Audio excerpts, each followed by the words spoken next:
Hello everyone. Physics वाला के इस अमेजिंग से प्लेटफॉर्म पे आपका एक बार फिर से स्वागत है। आज हम पढ़ने जा रहे हैं principles of inheritance and variation, जिसे कहते हैं वंशागति और विविधता के सिद्धांत। हमारा तरीका वही रहेगा, पहले हम टॉपिक को समझेंगे, फिर याद करेंगे और फिर लिखेंगे। तो क्या आप तैयार हैं? Very good. एक चीज आपको ध्यान रखनी है कि एक बार चैप्टर फिनिश होगा, क्योंकि ये वन शॉट वीडियो है, तो इसी पूरे क्लास में ही ये चैप्टर फिनिश होगा। उसके बाद में आपको इसके ऐप पे जाके इसकी प्रैक्टिस शीट डाउनलोड करनी है, जिसमें मैंने प्रीवियस या क्वेश्चंस डाले हुए हैं। उन्हें आप प्रैक्टिस करिए ताकि बोर्ड में आपके अच्छे मार्क्स आ सके। ओके, तो चलिए लेट्स गेट स्टार्टेड। ओके, तो सिद्धांतों को समझने से पहले हमें यह समझना होगा कि वंशागति और विविधता ये है क्या, है ना? ओके, अच्छा बच्चों, कभी ऐसा हुआ है कि किसी ने आपसे कहा है कि आप तो बिल्कुल अपने पापा की तरह लगते हैं, या किसी ने कहा हो कि आप तो बिल्कुल अपनी मम्मी की तरह लगते हैं? क्या किसी ने कहा है ऐसा? ओके, आई एम श्योर बहुत सारे लोग इस तरह से कहते हैं, है ना? और दूसरा मैं क्वेश्चन ये पूछना चाहती हूँ कि आप अपने भाई बहनों से काफ़ी हद तक मिलते जुलते होंगे, है ना? तो कभी कभी लोग ऐसे कहते हैं कि तुम्हारे भाई को देखा तो लगा कि तुम हो, है ना? तो ये क्या है? ये कोई प्रोसेस है जो हमारे आसपास प्रेजेंट है? कोई एक रीज़न है क्या इसके होने का? तो इसे हमें समझना है, और इसी के लिए साइंस की एक स्पेशल ब्रांच है जिसे हम जेनेटिक्स या अनुवांशिकी कहते हैं, है ना? तो अनुवांशिकी वो एक शाखा है जीव विज्ञान की, जिसमें हम ये पढ़ते हैं कि कैरेक्टर्स कैसे या लक्षण कैसे माता पिता से बच्चों में आते हैं, या कैसे उनमें बदलाव आ जाते हैं माता पिता और बच्चों के बीच में। तो इसको आगे चल के दो ब्रांचेस में अलग अलग बांट दिया गया। एक को कहा गया वंशागति और दूसरे को कहा गया विविधता। ठीक है, वंशागति का मतलब ये होता है कि जो समानताएं हैं, जो पेरेंट्स और बच्चों में, जो जनक और संतति में जो समानताएं हैं, उनकी जो स्टडी है वो क्या कह रहे हैं? इनहेरिटेंस की स्टडी कहलाई या वंशागति की स्टडी कहलाई। लेकिन जो उनमें असमानताएं हैं, जो अंतर हैं पेरेंट्स से और बच्चों में, उसकी स्टडी क्या कहलाई? विविधता कहलाई। अब मैं और अच्छे से आपको समझाती हूँ। जैसे कि मैं बिल्कुल अपनी मम्मी की तरह लगती हूँ। जी हाँ, मैं बिल्कुल अपनी मम्मी की तरह लगती हूँ, लेकिन मेरी मम्मी के बाल स्ट्रेट हैं और मेरे बाल कर्ली हैं। तो जो मैं अपनी मम्मी की तरह लगती हूँ, जो मेरे लक्षण मेरी मम्मी की तरह हैं, जो कैरेक्टर्स, चाहे वो मेरा चेहरे की बनावट हो, या कुछ भी आप समझ लीजिए, या स्किन कलर हो, मेरी त्वचा का रंग हो, वो सब कुछ मेरी माँ से मिलता है ना? लेकिन जो ये छोटे छोटे अंतर हैं, कि जैसे उनके बाल स्ट्रेट हैं और मेरे बाल कर्ली हैं, ये जो अंतर है ना, ये आएगा वेरिएशन या विविधता में, है ना? तो जो समानताएं हैं पेरेंट्स और बच्चों के बीच में, जनक और संतति के बीच की जो समानताएं हैं, हम उनकी स्टडी किस में करेंगे? हम उनकी स्टडी करेंगे इनहेरिटेंस में या वंशागति के अंदर। ठीक, लेकिन अगर हम उनमें जो अंतरों की बात करेंगे, तो हम किस में बात करेंगे? वो विविधता की बात करेंगे। ठीक है, ये क्लियर हुआ कॉन्सेप्ट? ओके, तो इसी को यहां पे लिखा गया है, वंशागति लक्षणों का जनक से संतति में जाना, लक्षणों का, कैरेक्टर्स का जनक मतलब पेरेंट्स से ऑफस्प्रिंग में जाना, ये क्या कहलाता है? ये कहलाता है वंशागति या इनहेरिटेंस।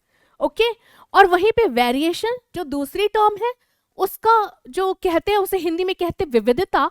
उसका मतलब है जनक और संतति के बीच लक्षणों का अंतर या असमानताएं, ये कहलाता है विविधता। ठीक है, तो अनुवांशिकी एक ऐसी ही शाखा है जीव विज्ञान की, जिसमें खास तौर पे इन्हीं दोनों की स्टडी करी जाती है। वंशागति वो कैरेक्टर जो पेरेंट्स से एज इट इज बच्चों में आ जाते हैं, और विविधता वो कैरेक्टर जो अंतर होते हैं पेरेंट्स और बच्चों में, है ना?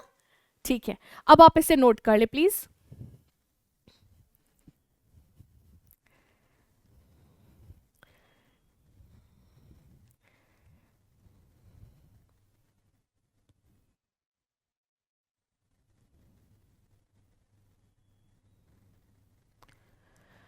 ओके, तो अब नेक्स्ट टॉपिक ये हम पढ़ने वाले हैं कि ये अनुवांशिकी या जेनेटिक्स ये कब स्टार्ट हुई, ये कब as a branch of science develop करी, ये हमें सीखना है ना बच्चों। तो ऐसा कहते हैं कि करीब 8 से 10 हजार वर्ष ईसा पूर्व, है ना, ईसा पूर्व जो है ये बात तय हो चुकी थी, ये लोगों को पता चल चुका था मनुष्यों को कि कहीं ना कहीं लैंगिक प्रजनन से विविधता आती है ना। ये कह लीजिए कि जिन प्लांट्स में भी सेक्सुअल रिप्रोडक्शन होता है या जिन एनिमल्स में भी सेक्सुअल रिप्रोडक्शन होता है उनमें वेरिएशन देखने को मिलता है। और जैसा कि हमने पिछले क्लास में अपने ये पढ़ा भी था, है ना, लैंगिक प्रजनन।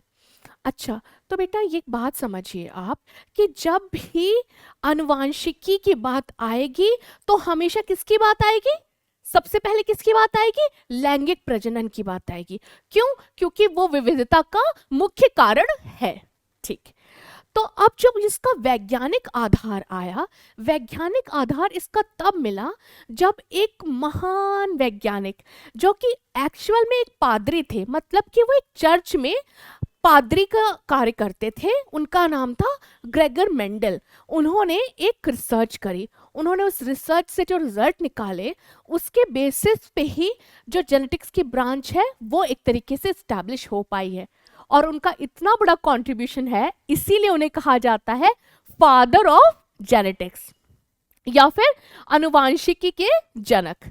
जो ये इंफॉर्मेशन इंसान के पास थी कि लैंगिक जनन के मदद से जो है विविधता लाई जा सकती है, उसका इस्तेमाल उसने किया। कब?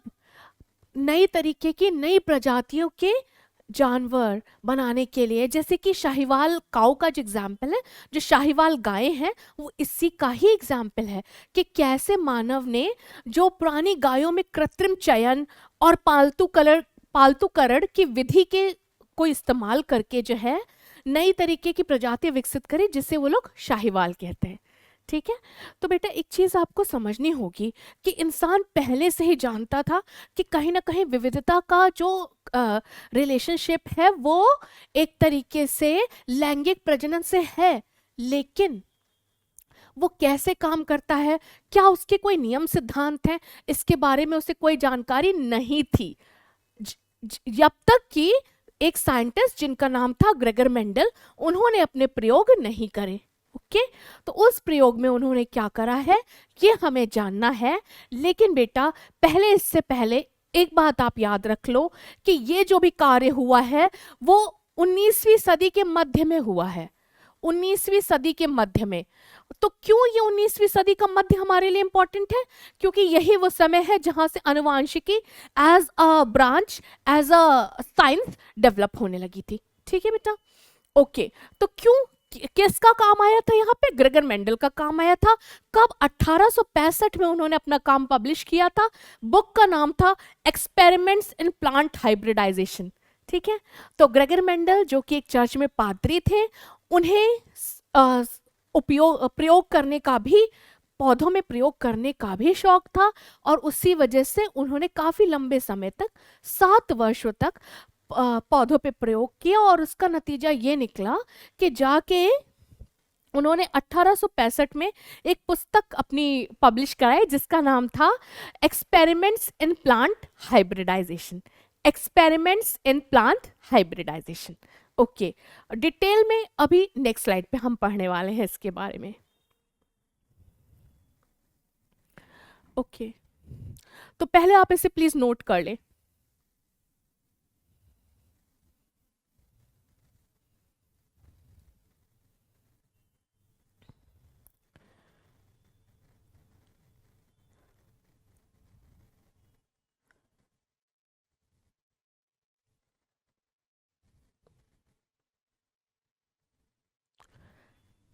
ठीक है, तो अब आनुवांशिकी के जनक ग्रेगर मेंडल, इनके बारे में कुछ बातें कर लेते हैं कि इनका जन्म कहाँ हुआ था, कब हुआ था, इन्होंने कैसा प्रयोग करा था और किस चीज पे प्रयोग करा था और क्यों उसी का प्रयोग करा था, है ना। तो ये सारे क्वेश्चंस आपके माइंड में हैं, हम लोग आंसर करते हैं। ठीक, तो इनका जन्म हुआ था 1822 ईस्वी में। कब? 22 जुलाई को। ठीक है, और इन्होंने प्रयोग क्या करा था, इन्होंने जो एक्सपेरिमेंट करे थे वो हाइब्रिडाइजेशन एक्सपेरिमेंट्स के नाम से मशहूर है। हाइब्रिडाइजेशन एक्सपेरिमेंट, संकरण एक्सपेरिमेंट। हाइब्रिडाइजेशन का मतलब होता है दो अलग अलग लक्षणों के पेड़ों को आपस में क्रॉस कराना, और उस क्रॉस से जो रिजल्ट मिलेगा वो होते हैं हमारे हाइब्रिड या संकर। ठीक है, ओके। तो हाइब्रिडाइजेशन एक्सपेरिमेंट इन्होंने कराया और इसके लिए उन्होंने यूज करा जो है उद्यान मटर, है ना, गार्डन पी, जो मटर हम लोग खाते हैं ना घरों में। तो आपने ये सब नोट कर लिया, ठीक है। नेक्स्ट स्लाइड पे चलते हैं। तो अनुवांशिकी को डिटेल में पढ़ने से पहले, वंशागति को डिटेल में पढ़ने से पहले, विविधता को अच्छे से समझने से पहले हम लोगों को एक बार इसकी शब्दावली को अच्छे से समझ लेना है। तो वो टर्म्स हैं जो बार बार आएंगी, इसलिए यहीं पे इन्हें समझ लेना है।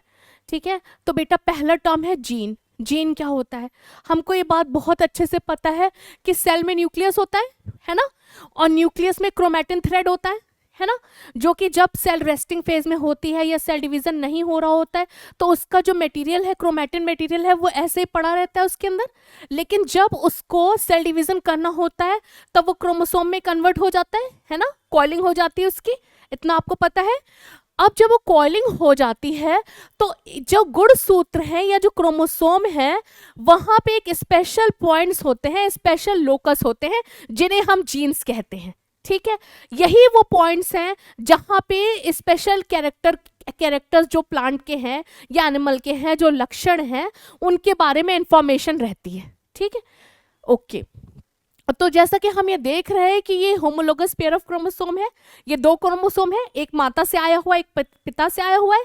दोनों पे हम ये देख रहे हैं कि रेड कलर का हमने कुछ पॉइंट्स बनाया हुआ है, ये हम एक जीन को दिखा रहे हैं जो कि एक ही कैरेक्टर को डिफाइन कर रहा है। ठीक है, एक ही लक्षण के लिए दोनों क्रोमोसोम पे एक एक जीन है उसी पॉइंट पे, जिसे हम लोकस कह रहे हैं।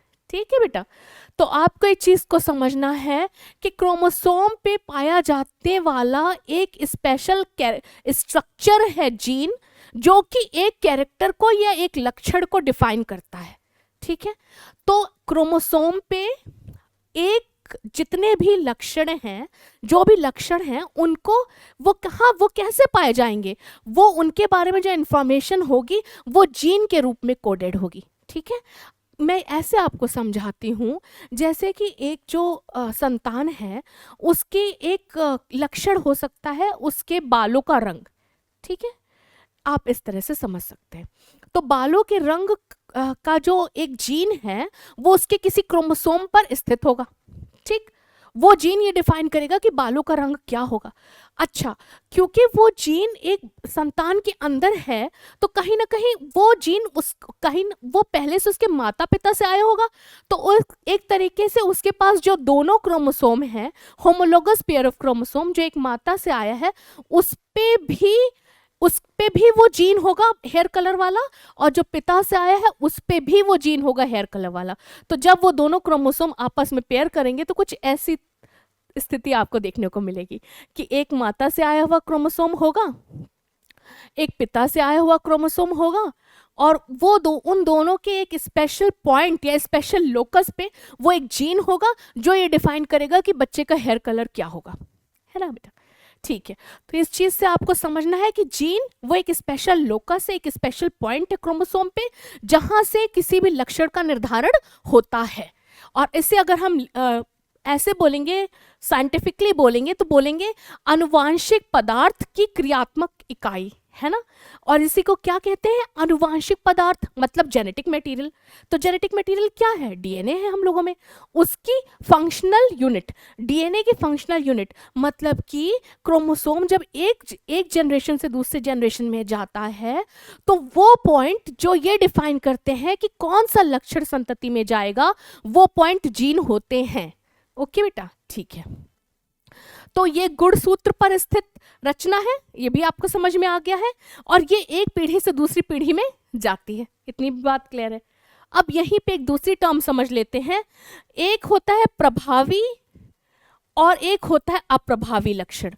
देखो बेटा, प्रभावी लक्षण और अप्रभावी लक्षण में एक जो डिफरेंस है वो ये है कि प्रभावी लक्षण हर हाल में अपने आप को प्रदर्शित करता है। ठीक है, प्रभावी है, वो डोमिनेंट है, वो हर हाल में अपने आप को प्रदर्शित करता है। ठीक है, और जो अप्रभावी, जो रेसेसिव है, वो क्या करता है, वो अपने आप को वो प्रभावी की उपस्थिति में दब जाता है। ठीक, तो लक्षण दो तरीके के हो सकते हैं, अप्रभावी और प्रभावी। जो प्रभावी लक्षण है वो अपने आप को प्रस्तुत कर ले। ठीक है, तो अब नेक्स्ट स्लाइड पे हम लोग आ गए हैं। मैं ये जानना चाहती हूँ कि क्या आपको आनुवांशिकी के जनक का नाम पता है? जी हाँ, बिल्कुल, वो ग्रेगर मेंडल ही हैं जिनके बारे में हमने पिछली स्लाइड पे पढ़ा था। ठीक है, तो इन्होंने क्या एक्सपेरिमेंट किया था, कौन से पौधे यूज करे थे और कौन से पौधों पे एक्सपेरिमेंट किया था और क्यों किया था, ये हम अब जानेंगे। ठीक है, तो इन्होंने जो प्रयोग किया था वो किया था संकरण का, संकरण पे प्रयोग किया था। और किसके ऊपर किया था? उद्यान मटर। उद्यान मटर मतलब गार्डन पी, नॉर्मल जो मटर हम लोग खाते हैं उसी को गार्डन पी या फिर उद्यान मटर कहते हैं। ठीक है बेटा, तो और इन्होंने ये 7 वर्षों तक ये प्रयोग किया, 1856 से लेके 1863 तक। ठीक है, तो अब आप ये देखिए, और उसके बाद उन्होंने जो पुस्तक अपनी वो करी, पब्लिश करवाई, वो कराई 1865 में, है ना।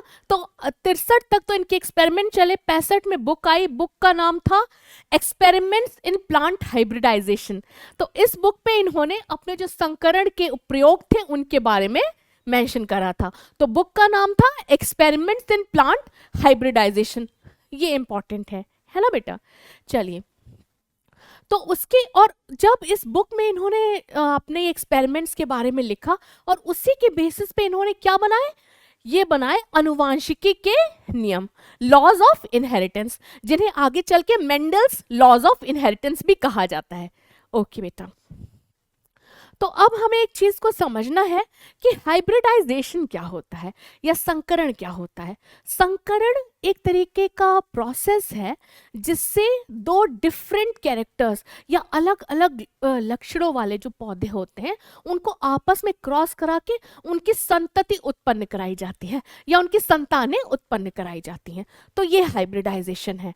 और जो मेंडल ने जिस पे प्रयोग करा था वो था गार्डन पी या फिर उद्यान मटर। तो उन्होंने उद्यान मटर ही क्यों ली थी, ये हमें समझना है। इसका कारण यह है क्योंकि वो एक वर्षीय पौधा है, पहली बात। दूसरी बात यह है कि वो उभयलिंगी है। तीसरी बात है कि उसमें स्वपरागण और परपरागण की प्रक्रिया होती है। चौथी बात है कि वो आसानी से उगाया जा सकता है।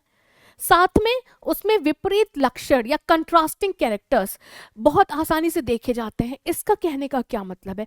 इसका मतलब ये है कि उसमें जैसे हम पौधों की अगर ऊंचाई की बात करें तो या तो पौधा ऊंचा होता है, मतलब लंबा होता है, या बौना होता है, कोई बीच की हाइट का पौधा नहीं है। तो इस तरीके के जो कैरेक्टर्स हैं उनको कहा जाता है कंट्रास्टिंग कैरेक्टर्स, है ना। ठीक है बेटा, इसी को कहा जाता है कंट्रास्टिंग कैरेक्टर्स।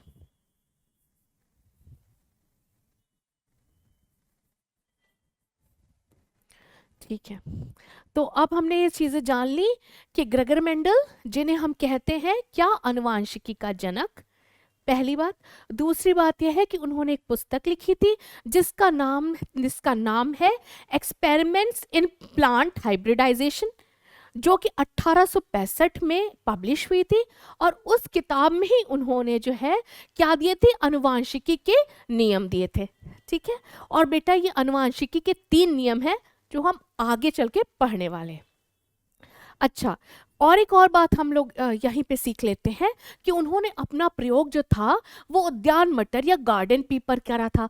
क्यों करा था? क्योंकि उसमें जो कैरेक्टरिस्टिक्स है वो एक वर्षीय पौधा है, उभयलिंगी है, उसमें स्व या परपरागण की भी प्रक्रिया होती है, साथ में आसानी से उगाया जा सकता है और विपरीत लक्षण या कंट्रास्टिंग कैरेक्टर्स भी उसमें देखने को मिल जाते हैं। ठीक है, तो आई थिंक याद हो गया है, अब आप इसे लिख लीजिए।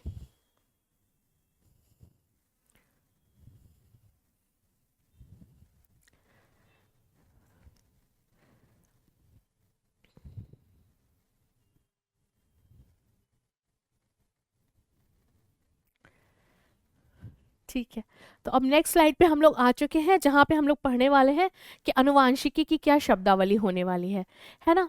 तो देखो बेटा, इस टॉपिक को समझने के लिए इसमें कौन कौन सी टर्म्स हम यूज़ करने वाले हैं, पहले हमें उन्हें समझना बहुत ज़रूरी है, क्योंकि देखिए it is a well defined, ये बहुत ही एडवांस ब्रांच है साइंस की, है ना। जीव विज्ञान की एक बहुत ही उन्नत शाखा है ये, तो इसके लिए इसमें जो टर्म्स यूज़ हैं वो बहुत ही सरल तो है, लेकिन हम उन्हीं स्पेशल टर्म्स को ही यूज करेंगे, बार बार हम उनकी मीनिंग को नहीं डिफाइन करेंगे। तो आपको पहले वो टर्म जानने होंगे, फिर उन्हें आपको याद करना होगा और अपने मन में बैठा लेना होगा। ठीक है बेटा, तो पहला जो टर्म आता है वो आता है जीन। जीन क्या होता है? देखो, जो कि अनुवांशिक पदार्थ का एक तरीके से ये क्रियात्मक इकाई कहा जाता है, अगर हम इसकी डेफिनेशन की बात करें, लेकिन हम इसे समझते हैं। समझने में हम लोगों ने ये अभी तक देखा है, या हम लोग ये जानते हैं अपनी क्लास 11th की स्टडीज से, हमें ये पता है कि हर सेल में एक न्यूक्लियस होता है ना।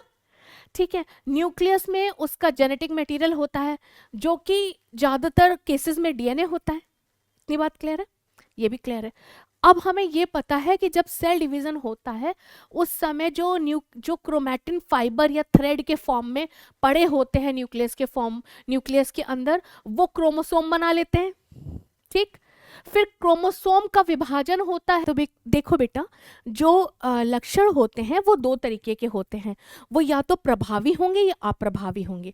तो प्रभावी, जैसे नाम ही बता रहा है कि वो डोमिनेंट है, तो डोमिनेंट जो कैरेक्टर्स होते हैं, डोमिनेंट जो लक्षण होते हैं, वो अपने आप को हर हाल में प्रकट कर देंगे।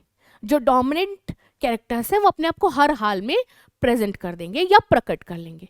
ठीक है, लेकिन जो रेसेसिव कैरेक्टर है, जो अप्रभावी है, वो क्या होता है? वो प्रभावी के सामने दब जाता है।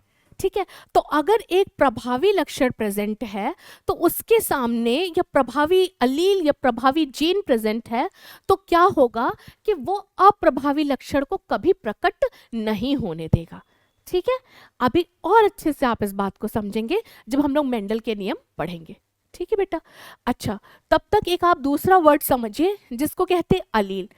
अलील का मतलब होता है समान जीन के ऑल्टरनेटिव। एक जीन के जो कई फॉर्म्स हैं ना, जो ऑल्टरनेटिव्स हैं, हम उन्हें अलील कहते हैं, है ना। जैसे बेटा देखो, एक चीज हमने बात करी कि बालों के रंग का एक जीन होगा।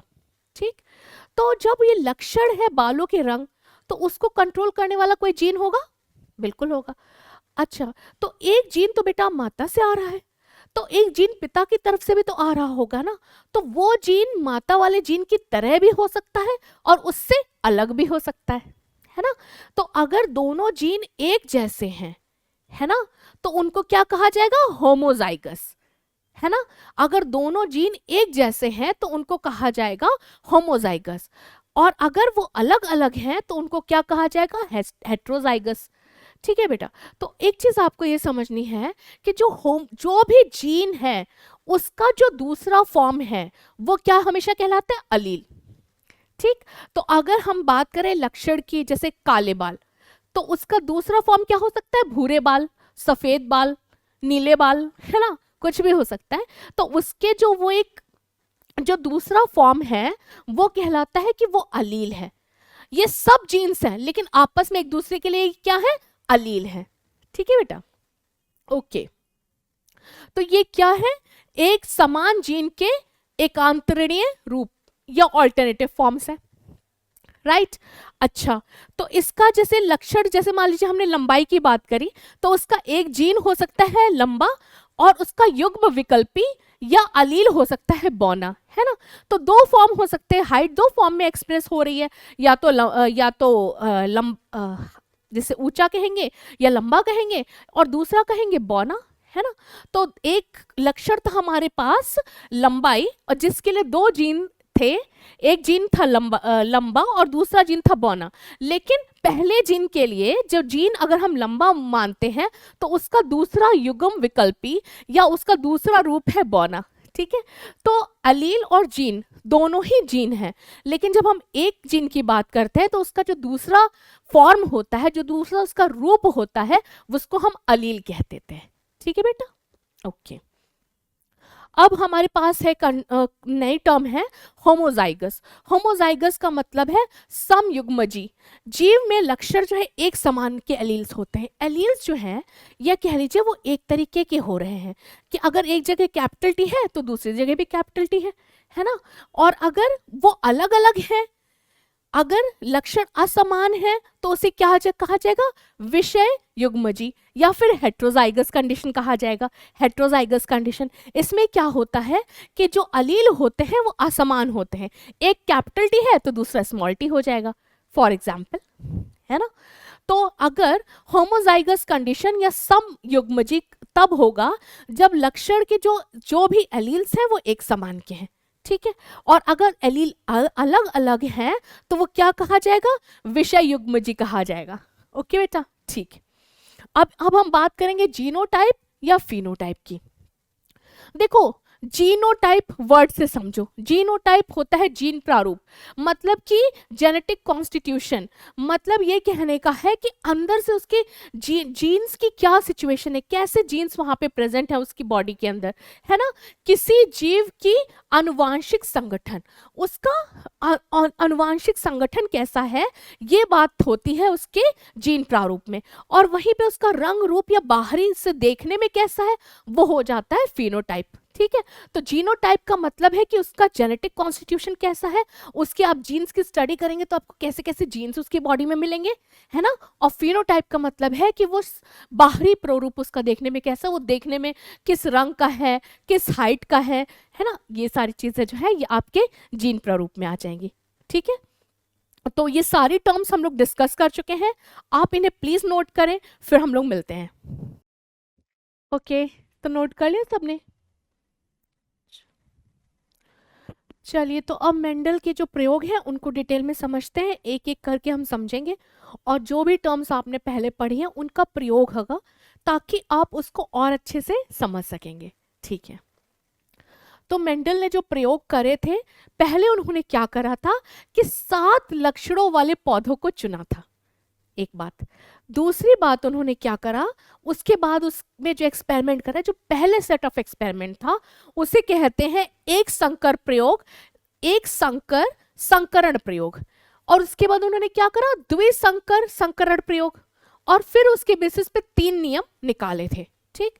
तो ये जो आपको 7 लक्षणों वाले पौधों को चुना था, ये याद रखिएगा कि एक तरीके से जो है 14 पेड़ पौधे चुने थे, क्योंकि उन्होंने सबके 2-2 पेड़ लिए थे, ठीक है।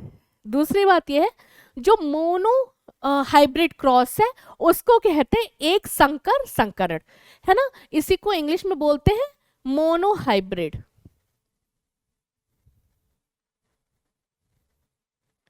क्रॉस। और जो द्विसंकर संकरण प्रयोग है इसको कहते हैं डाई हाइब्रिड क्रॉस।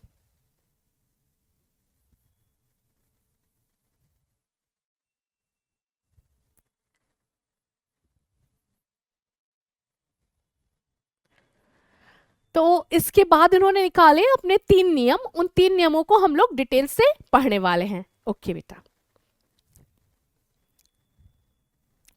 ठीक है।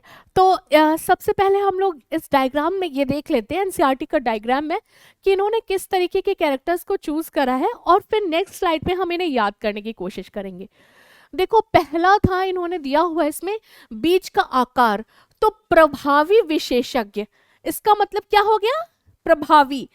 इसका जो अभी हम लोगों ने पढ़ा ना कि ये अपने आप को गोल ये अपने आप को एक्सप्रेस करेगा, खुद को प्रदर्शित करेगा ही, लेकिन जो अप्रभावी विशेषक है वो अपने आप को तभी प्रस्तुत कर पाएगा जब ये नहीं होगा, ठीक है। इस बात को याद रखिए। अच्छा, उसके साथ ही बीज का रंग पीला या हरा, उसके बाद में उन्होंने फूल का रंग बैगनी या सफेद लिया है, साथ में जो फली का आकार है वो फूली हुई या सिकुड़ी लिया हुआ है। दूसरी बात है फली का रंग हरा या पीला लिया हुआ है। उसके साथ में पुष्प की स्थिति जो अक्षीय और अक्षीय है वो ली हुई है। साथ में जो उसकी ऊंचाई है, ऊंचाई के ऊपर भी उन्होंने देखा था कि वो ऊंचा पौधा था, लंबा पौधा था या बौना पौधा था, ठीक है। ओके, तो अब हम लोग नेक्स्ट स्लाइड पे चल के इसको पूरा याद कर लेते हैं। यहाँ से हमें इसे याद नहीं करना है। याद करने के लिए मैंने एक नई स्लाइड बनाई है। ओके, ठीक है। तो बेटा इसको याद करने के लिए हम लोग इस एक छोटी सी ट्रिक यूज़ कर रहे हैं। उस ट्रिक में हमें ये इमेजिन करना है कि हम उनके साथ ग्रेगर मेंडल के साथ उनके गार्डन में गए हैं और वहाँ पे जाके हमने खुद वो प्लांट सेलेक्ट करे हैं। ठीक है, तो जब हम प्लांट को सेलेक्ट करेंगे तो हमारा क्या क्राइटेरिया होगा, यही हमें बताएगा कि हम इसी ऑर्डर को याद रखेंगे और हमें बाद में ये कभी भी एक तरीके से रटने की ज़रूरत नहीं पड़ेगी कि कौन कौन से कैरेक्टर्स उन्होंने चूज़ करे थे, कैसे कैसे पौधे उन्होंने लिए थे। ठीक है, तो पहले जब हम लोग गार्डन में गए तो हम लोगों ने ये देखा कि कुछ पौधे तो लंबे थे और कुछ बौने थे। तो हमें लगा पहला कैरेक्टर तो यही अच्छा है कि पौधे की लंबाई देख लो, या तो पौधा ऊंचा होगा, या तो वो टॉल होगा, या तो वो ड्वार्फ होगा, है ना, या तो वो लंबा होगा, या तो वो बौना होगा। पहला कैरेक्टर हमें ये अच्छा लग गया। फिर हमने ध्यान दिया कि भाई उसमें तो सुंदर सुंदर पुष्प निकले हुए, किस कलर के, कुछ पुष्प बैगनी हैं तो कुछ पुष्प सफेद हैं, है ना। तो हमने देखा कि अब ये दूसरा हमारे पास कैरेक्टर हो सकता है कि भाई एक बैगनी फूल दे लेते हैं और कुछ पौधे सफेद फूल वाले ले लेते हैं। ठीक है, अब हमें मिल गए थे दो कैरेक्टर। अब हमने और ध्यान से देखना शुरू करा तो हमारी नजर पड़ी कि जो फूलों की स्थिति है, कहीं कहीं तो जो फूल थे वो दो शाखाओं के बीच में निकले थे और कहीं पे वो एकदम ऊपर निकले थे। तो जहां बीच में निकले थे वो हम एक्सियल उनकी पोजीशन देखी हमने, और जहां ऊपर निकले थे वहां पे हमने उनकी टर्मिनल पोजीशन देखी। तो हमने देखा कि भाई पहले तो तीन चीजें हमने देखी। पहला हमने ये कैरेक्टर देख लिया कि भाई जो पौधा, कुछ पौधे लंबे हैं तो कुछ जो है वो बौने हैं। एक बात तो ये हो गई, पहला हमें डिफरेंट कैरेक्टर या कंट्रास्टिंग कैरेक्टर मिल गया था। दूसरा हमने देखा कहीं कहीं पर्पल फ्लावर निकले हैं तो कहीं कहीं व्हाइट फ्लावर निकले हैं, कहीं कहीं बैगनी फूल निकले हैं तो कहीं कहीं सफ़ेद फूल निकले हैं, तो ये भी हो गया। फिर हमने देखा किसी किसी पौधे में जो फूल थे वो जो है क्या नाम है, शाखा के बीच में निकले हुए, शाखा के एक्सिस में निकले हुए, है ना। तो हमने कुछ, और कहीं कहीं पे वो उसके टॉप पे निकले हुए। तो हमने जो उसकी जो पुष्प की पोजीशन थी या पुष्प कहाँ पे लगा है, इस बात पे हमने एक तीसरा अपना निर्णय ले लिया। अब उसके बाद हमने देखा कि अच्छा, अब तो ये मटर के पौधे में फलियां भी आ गई हैं। तो कुछ फलियां फूली हुई थी और कुछ फलियां चपटी हुई थी, है ना। तो हमने देखा कि यार ये भी अच्छा कैरेक्टर है कि एक हम ले लेते हैं फूली हुई फलियां और दूसरी ले लेते हैं चपटी हुई फलियां, या फिर मुरझाई हुई। एक तरीके से उन्हें हमने क्या बोला है, कंस्ट्रिक्टेड या सिकुड़ा हुआ, है ना। ठीक है, फूली हुई या सिकुड़ी। फिर हमने ये ध्यान दिया कि ओहो, अंतर तो इनके रंग में भी है कि कुछ जो फलियां हैं वो हरे रंग की हैं और कुछ जो फलियां हैं वो पीले रंग की हैं। ठीक, तो जो हरे रंग की फलियां थी वो हमने देखा कि वो डोमिनेंट कैरेक्टर है या वो प्रभावी जीन के का प्रभावी लक्षण है, और जो पीली वाली थी वो अप्रभावी थी। इतना याद हुआ? ठीक है। उसके बाद में हमने देखा कि जब हमने फलियों को खोल के देखा तो उसके अंदर बीज थे।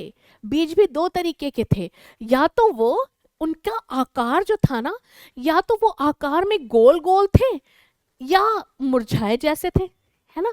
उसके बाद हमने ये देखा कि या तो वो पीले रंग के थे और या तो वो हरे रंग के थे। तो हमने इस तरीके से वहां पे जाके खुद से देख लिए कि वो 7 कैरेक्टर्स जो हम चुन सकते हैं ना, हमने ग्रेगर मेंडल के साथ में वो कैरेक्टर्स निकाल लिए। लेकिन अब एक चीज इंपॉर्टेंट थी कि कौन सा कैरेक्टर डोमिनेंट है, कौन सा रेसेसिव है, कौन सा प्रभावी है, कौन सा अप्रभावी है, ये कैसे जानेंगे, है ना। तो इसको जानने के लिए हमने भी एक तरकीब लगाई। जो हमें अच्छा लग रहा है ना, जिससे हम जिसको देखने से जो हमें ज्यादा दिख रहा है, ज्यादा हमें प्राप्त हो रहा है, वो प्रभावी गुण जरूर हो सकता है, क्योंकि अभी हम देखेंगे यही सिद्धांत बने थे मेंडल के। ठीक है, तो ऊंचाई में जो, अब हम इसको दूसरे कलर से लेते हैं, जो प्रभावी लक्षण है उनको हम टिक करेंगे रेड पेन से। तो जो लंबा पेड़ था वो एक प्रभावी लक्षण हो गया। ठीक है, दूसरा प्रभावी लक्षण हो गया हमारे पास बैगनी पुष्प। ठीक है, तीसरा जो है, जो अक्षीय पुष्प है वो एक्सियल पोजीशन एक्सियल फ्लावर, ये हमारे लिए एक प्रभावी सिचुएशन है। उसके बाद फूली हुई फली, है ना, फूली हुई फली, ये इंपॉर्टेंट, ये है डोमिनेंट कैरेक्टर। उसके बाद है फली का हरा रंग, फली का हरा रंग, ये भी एक डोमिनेंट कैरेक्टर हो गया। उसके बाद में बीज का आकार गोल, डोमिनेंट कैरेक्टर। उसके बाद में येलो रंग, पीला रंग, किसका, बीज का। देखो एक चीज याद रखना कि बीज में जो डोमिनेंट कैरेक्टर है वो है पीला रंग, ठीक, और रेसेसिव है हरा। वहीं पे जो फली है, फली में जो डोमिनेंट है वो है हरा और रेसेसिव क्या है, वो है पीला। तो ये इन दोनों का डिफरेंस है थोड़ा सा, लेकिन आप बाकी सब चीजें इनको इसी ऑर्डर में याद करिए। और इस टेबल में भी यही चीजें दी हुई हैं, मैंने उसमें इंग्लिश में भी मेंशन कर दिया है ताकि आपको दोनों भाषाओं का ज्ञान बराबर रहे। ओके, तो आप प्लीज ये नोट करें।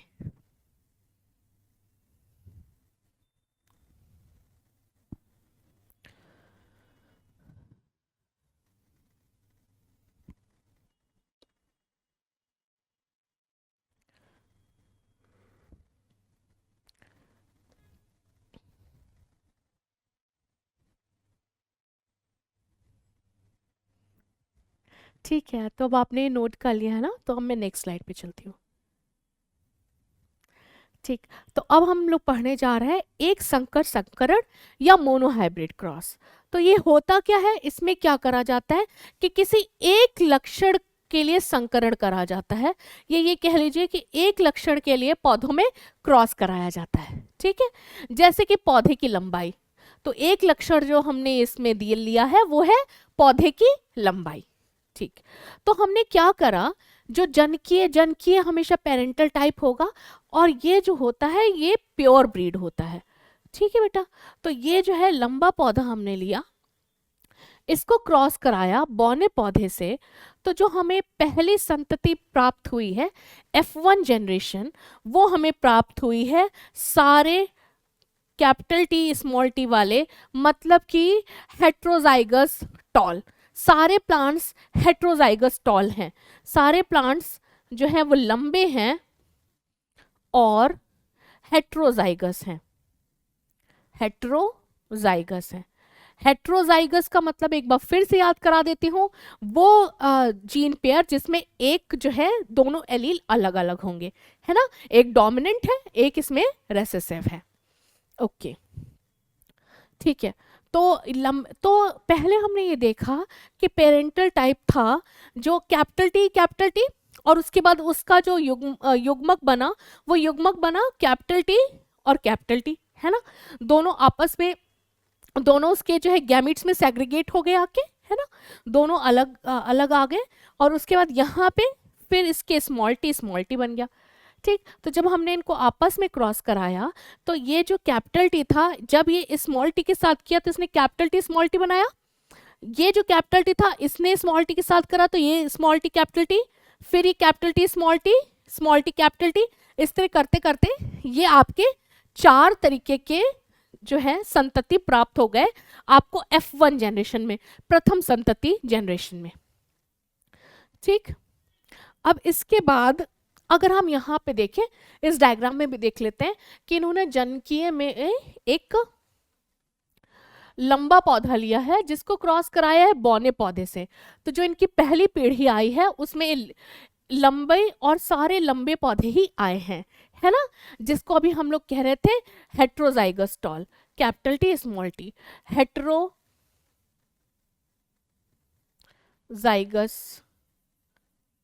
टॉल, ये सारे प्लांट्स आए। ठीक है बेटा, तो अब इसके बाद जब इनका हमने आपस में क्रॉस कराया तो हमें जो चारों पौधे मिले F2 जनरेशन में वो कैसे थे ये जानना है हमें। देखो बेटा, जो F2 जनरेशन के पौधे हैं वो हम क्रॉस नेक्स्ट पेज पे बनाएंगे, बट डायग्राम यहाँ पे है तो आप देख लो, एक लंबा, दूसरा लंबा, तीसरा लंबा और चौथा बौना। तो ऐसा क्यों हुआ कि हमें एक बौना पौधा प्राप्त हुआ और 3 लंबे पौधे प्राप्त हुए हैं? तो इसको हम जानने के लिए अभी नेक्स्ट स्लाइड पे चल के देखते हैं। ठीक है, तो जब हमने इसका पूरा क्रॉस करवा लिया, तो जब हमें F1 जनरेशन में जो कुछ भी मिली थी संतति, उसको हमने आपस में क्रॉस कराया, ठीक है, सेल्फिंग जिसे कहते हैं। तो गैमीट्स पहले बने तो कैपिटल टी स्मॉल टी, इधर gamete capital T small T, है ना। तो जब इनको आपस में क्रॉस किया कैपिटल टी स्मॉल टी, तो ये बन गया, ठीक। इधर वाली इसको फिर से जब हमने इससे क्रॉस किया, इससे क्रॉस किया तो ये बन गया, इससे क्रॉस किया तो ये बन गया। फिर उसके बाद यहाँ इनको दोनों को क्रॉस करा और इनको ऐसे क्रॉस करा। तो जब इनको आपस में हम क्रॉस करते हैं तो देखते हैं कि एक जो हमें संतति मिली है वो कैपिटल टी यानी कि शुद्ध लंबा मिला है, दूसरा हमें कैपिटल टी स्मॉल टी यानी कि संकर लंबा मिला है, तीसरा हमें कैपिटल टी स्मॉल टी यानी कि संकर लंबा, और चौथा हमें मिला है शुद्ध बौना, ठीक है। तो हमने ये देखा कि जो बौनेपन का कैरेक्टर पिछली जनरेशन में नहीं दिख रहा था वो इस जनरेशन में आके दिखने लगा है। किस जनरेशन में? F2 जनरेशन में। ओके, तो F2 जनरेशन की अगर हम बात करें, F2 जनरेशन में क्या होगा, अगर हम एक संकर संकरण में जो भी हमारा रिजल्ट आया है उसको अगर हम प्लॉट करेंगे या लिखेंगे तो क्या रिजल्ट आएगा कि फिनोटाइप का अनुपात जो है वो 3:1 है, 3 लंबे पौधे मिले हैं, एक बौना पौधा मिला है, और जीनोटाइप का अनुपात है वो 1:2:1 है, मतलब एक शुद्ध लंबा, 2 संकर लंबे, एक शुद्ध बौना प्लांट मिला है, ठीक है। तो बेटा आप इसे समझिए और फिर ही नोट करिए, ठीक है, ठीक है। तो ये सब नोट हो चुका ना, चलिए नेक्स्ट टॉपिक पे आते हैं। अच्छा, तो अब पढ़ते हैं डाई हाइब्रिड क्रॉस या फिर द्विसंकर संकरण। इसमें क्या होता है? इसमें यह होता है कि 2 लक्षणों पर एक साथ प्रयोग करा जाएगा। कितने लक्षणों पे? 2 लक्षणों पे, ठीक। अब 2 लक्षण जो चूज करे थे मेंडल ने, और जिनका हम एग्जाम्पल भी यहाँ पे लेने वाले हैं, वो है बीज का आकार जो कि गोल या झुर्रीदार हो सकता है ना, या फिर बीज का रंग जो कि पीला या हरा हो सकता है। जैसे कि इस डायग्राम में भी दिखाई गई है कि जनक पीढ़ी में जो हमने सीड लिया है, जो बीज लिया है, उसका जो कलर है वो येलो है ना, और उसका जो शेप है वो गोल है, उसका आकार गोल है और रंग पीला है। जो जनक पीढ़ी में हमने कौन सा लिया है? डोमिनेंट पेरेंट या प्रभावी, ठीक। और जो अप्रभावी लिया है उसका जो सीड है, बीज है, वो झुर्रीदार है और हरे रंग का है, ठीक।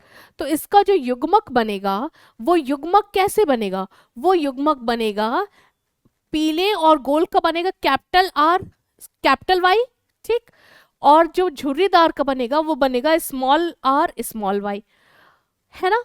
और इनका जब क्रॉस कराएंगे तो F1 जनरेशन में वही होगा कि जो डोमिनेंट है, जो प्रभावी है, वही अपने आप को दिखाएगा और सारे जो बीज होंगे वो गोल और पीले हो जाएंगे, ठीक है। तो इसके बाद हम स्वपरागण करेंगे और जो कि नेक्स्ट स्लाइड पे देखेंगे, ठीक है। तो नेक्स्ट स्लाइड पे हमने ये देखा कि जो हमारे पास गोल और पीला बीज था, जब हमने उससे झुर्रीदार हरे के साथ में क्रॉस कराया तो जो हमें पहली जनरेशन मिली उसमें सब के सब जो थे वो क्या थे? पीले और गोल, ठीक है।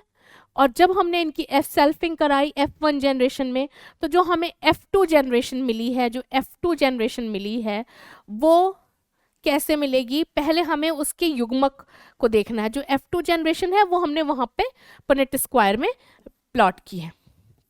कहाँ पे? पुनेट स्क्वायर में। अब ये पुनेट स्क्वायर क्या होता है ये भी देखेंगे, ठीक है बेटा। तो इसमें जो गैमीट्स बने हैं, देखिए गैमीट बनाने का तरीका मैं आपको यहाँ पे ही बता देती हूँ। जैसे कैपिटल R स्मॉल r है, कैपिटल Y स्मॉल y है, तो एक बार आप R को लोगे, है ना, और उसके साथ Y के वाला एक ऑप्शन लोगे, फिर R कैपिटल Y, फिर आप इसी R के साथ स्मॉल y को एक बार लिख दोगे। ये 2 तरीके के गैमीट हो गए। फिर ये जो स्मॉल r है इसको जो है एक बार आप कैपिटल Y के साथ लोगे और एक बार आप जो है इसी को लोगे स्मॉल y के साथ में। तो ये जो 4 तरीके के गैमीट हैं, इस तरीके से गैमीट निकाले जाते हैं। ठीक, ओके। तो हाँ, तो अब हमारे ये गैमीट्स बन गए हैं, और जब हम इनकी प्लॉटिंग करेंगे तो हम इसे पुनेट स्क्वायर में प्लॉट करेंगे। पुनेट स्क्वायर क्या होता है? पुनेट स्क्वायर एक आसान सा तरीका है जिसके थ्रू हम ये देख सकते हैं कि कौन से ऑफस्प्रिंग्स या संतानें बनेंगी।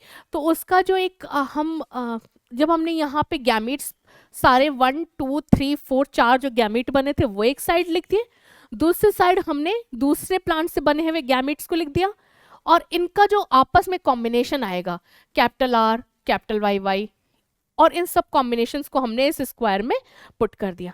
ठीक है, अब हम आगे देखेंगे कि इसका नतीजा क्या होगा। देखो, जब हमने नतीजा इसका देखा तो इन्होंने पुनेट वर्ग बनाया है और उसकी डेफिनेशन भी बहुत अच्छे से बताई है। वो ये है, युग्मकों के विभिन्न संयोजनों का सैद्धांतिक रूपांतरण। ठीक है, कैसे कोई युग्म या गैमीट आपस में कंबाइन करते हैं और फिर एक संतति के अंदर जाते हैं, इसको दिखाने का जो सरल तरीका है दैट इज पुनेट स्क्वायर। ठीक है बेटा, तो आप एग्जाम में आए तो आप ये डेफिनेशन भी लिख सकते हैं या सरल तरीके से लिख सकते हैं कि कैसे युग्मकों के विभिन्न संयोजन के डिफरेंट कॉम्बिनेशंस ऑफ गैमीट्स को दिखाने के लिए ये पुनेट स्क्वायर का इस्तेमाल होता है। ठीक है, ओके। तो अब द्विसंकरण के परिणाम देख लेते हैं कि क्या रिजल्ट आया है डाई हाइब्रिड क्रॉस का।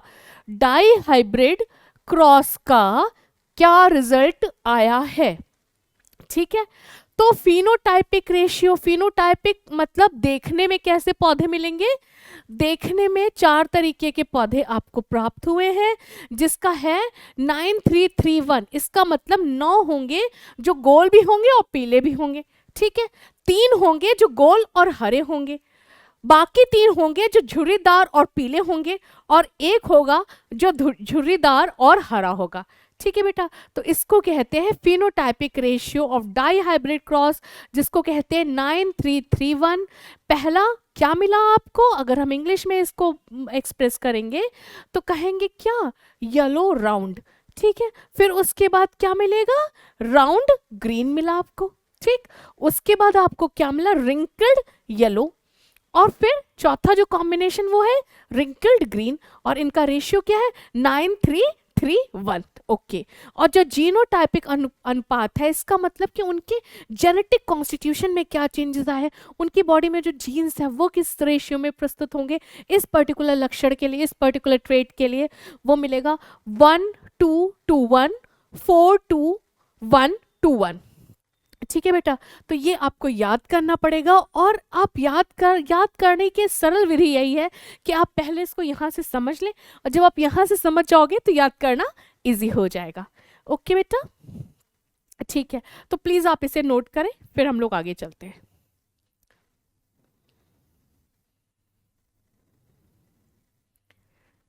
Okay, noted, right.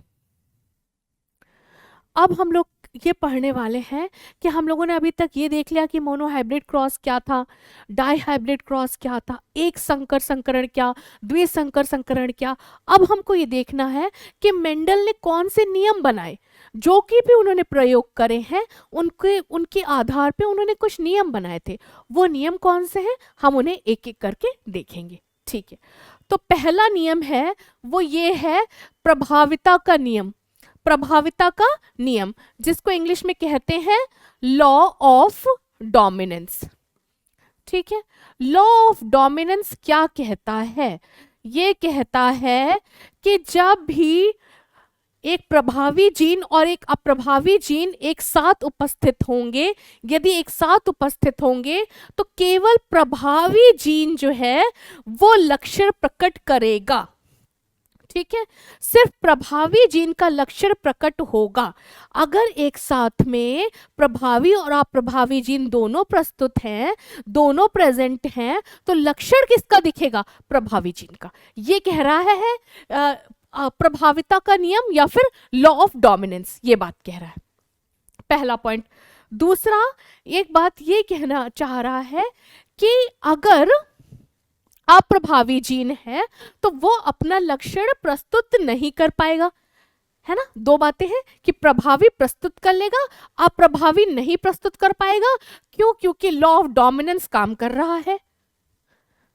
ठीक है बेटा। अब एग्जाम्पल के लिए हमने ये देखा कि अगर प्रभावी लक्षण का एग्जाम्पल है लंबा पौधा और उसका क्रॉस कराया जाए एक जो है बौने पौधे के साथ में जो कि अप्रभावी लक्षण है, तो जो संतति होगी वो लंबी होगी, वो सिर्फ टॉल होगी, है ना। क्यों टॉल होगी? क्योंकि टॉल एक प्रभावी जीन था, लंबा एक प्रभावी जीन था, उसने अपने आप को व्यक्त कर लिया। तो ये हो गया मेंडल का पहला नियम, that is law of dominance. Please note it.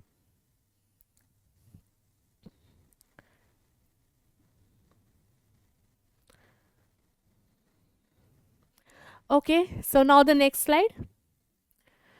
अच्छा, अब हमारा जो दूसरा नियम है वो है लॉ ऑफ सेग्रीगेशन या फिर विसंयोजन का नियम या फिर युग्मकों की शुद्धता का नियम।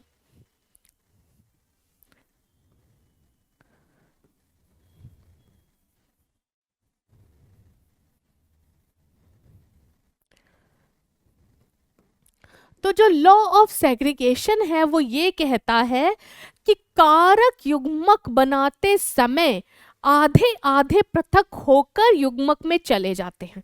इसका कहने का ये मतलब है कि कारक जिन्हें हम फैक्टर्स कह रहे हैं, जो कि एक तरीके से अभी मैं एक्सप्लेन करती हूँ ये चीज़ क्या है। बात ये थी कि जब मेंडल ने रिसर्च करी उस समय पे जीन्स के बारे में किसी को नहीं पता था, तो उन्होंने ये प्रिज्यूम करा कि जो चीज़ एक जनरेशन से दूसरी जनरेशन जाती है उसको हम फैक्टर या कारक कहते हैं। ठीक है, तो जब भी हम मेंडलिज्म की बात करेंगे तो हम जीन की बात नहीं करेंगे, हम बात करेंगे फैक्टर या कारक की। ठीक है बेटा, एक चीज ये याद रखना। तो उन्होंने कहा कि जो फैक्टर्स हैं, जो कारक हैं, वो युग्म बनते समय आधे आधे पृथक होकर युग्मक में चले जाते हैं। ठीक है, जब भी गैमीट का फॉर्मेशन होगा तो जो कारक है, जो फैक्टर है, जो कि हमेशा जोड़े में पाए जा रहे हैं, वो जोड़े में का युग्मक में जाने के लिए अलग अलग एक एक होके जाएंगे। मतलब कि जो कारक है, जो फैक्टर है, वो हमेशा जोड़े में पाए जाते हैं। पहली बात उन्होंने ये कही थी। दूसरी बात ये कही थी लेकिन जब गैमीट बनना होगा, जब युग्मक बनना होगा, तो वो अलग अलग हो जाएंगे और अलग अलग होके पौधे में जाएंगे, नए पौधे में। ठीक है, इसे कहा गया लॉ ऑफ सेग्रीगेशन या फिर विसंयोजन का नियम या फिर युग्मकों की शुद्धता। ठीक है, ओके, आप प्लीज इसे नोट करें, ये बहुत इंपॉर्टेंट और इंटरेस्टिंग लॉ है, law of segregation. Okay, so the third law. अब तीसरा जो इनका नियम है वो है स्वतंत्र अपव्यूहन का नियम, law of independent assortment. Law of independent assortment ये कहता है कि जब दो लक्षण एक साथ लेकर संकरण कराया जाता है तो दोनों लक्षणों के जीन स्वतंत्र रूप से युग्मकों में जाते हैं। इसका मतलब ये है कि अगर हमने जब डाई हाइब्रिड क्रॉस करा, तो जब हमने एक येलो और जो है उसके साथ में राउंड सीड लिया था और उसके साथ में रिंकल्ड और ग्रीन लिया था, तो जो उनके कैरेक्टर्स हैं, जो उनके लक्षण हैं, उनको एक दूसरे से वो प्रभावित नहीं होते हैं। कि येलो वाला जो कैरेक्टर है, जो येलो कैरेक्टर है, जो पीला लक्षण है, वो हरे लक्षण से प्रभावित नहीं होगा, ना ही वो जो है क्या नाम है गोल लक्षण से प्रभावित होगा। समझ रहे हो ना कि मतलब कि एक ही पौधा है जिसमें दो लक्षण हमने देख लिए थे। एक देखा था उसका बीज राउंड था, दूसरा हमने देखा था कि वो येलो कलर का था। अब आप एक बात समझिए कि जो उसके दो कैरेक्टर हैं, एक उसका गोल होना, एक उसका पीला होना, ये दोनों आपस में बिल्कुल अलग हैं। इनको एक दूसरे से कोई लेना देना नहीं है। ये कौन कह रहा है? ये लॉ ऑफ इंडिपेंडेंट असॉर्टमेंट कह रहा है, स्वतंत्र अपव्यूहन का नियम कह रहा है। ठीक है, इसका मतलब ये है कि जब द्विसंकरण की हम जब बात करते हैं, तो जब दो लक्षण होते हैं, तो जब वो ऑफ स्प्रिंग में जाते हैं तो वो एक दूसरे से बिल्कुल अलग अलग होके जाते हैं, उनको एक दूसरे से मतलब नहीं रहता है, क्योंकि उनका काम अपने लक्षण विशेष के लिए कार्य करना है। ठीक है, जैसे कि अगर हम बात करें कि जो हम लोगों ने अभी तक डाइहाइब्रिड क्रॉस पढ़ा था, तो उसमें बीच के जो है ये आकार की बात है ना, और ये रंग की बात है। तो कहने का मतलब है कि जो आकार के जीन्स हैं वो रंग के जीन्स से अलग होके पृथक होके वो एक दूसरे संतति में जाते हैं, या ये कह लीजिए कि जो फैक्टर्स, जो कारक आकार के लिए वो थे, रिस्पॉन्सिबल थे, और जो रंग के लिए रिस्पॉन्सिबल थे, दोनों आपस में कोई इंटरेक्शन नहीं करते हैं, वो इंडिविजुअल या इंडिपेंडेंटली गैमीट्स में जाते हैं। ठीक है बेटा, तो फिर से देखते हैं, जब दो लक्षण एक साथ संकरण में आते हैं तो दोनों लक्षणों के जीन स्वतंत्र रूप से युग्मकों में जाते हैं। ठीक है, तो दोनों लक्षणों के जीन स्वतंत्र रूप से युग्मकों में जाएंगे, और इसी को कहते हैं स्वतंत्र अपव्यूहन। ठीक है, अतः एक लक्षण का जीन दूसरे को प्रभावित नहीं करता। तो जैसे कि हमने ये बोला कि आकार का जीन रंग को प्रभावित नहीं करता। ठीक है, ये हमारा हो गया third law of independent assortment. तो इस तरीके से 3 लॉज हमने न्यूटन के देख लिए। पहला हमने ये देखा कि लॉ ऑफ डोमिनेंस, दूसरा लॉ ऑफ सेग्रीगेशन, और तीसरा लॉ ऑफ इंडिपेंडेंट असॉर्टमेंट। ठीक है, तो आप प्लीज इसे नोट करें।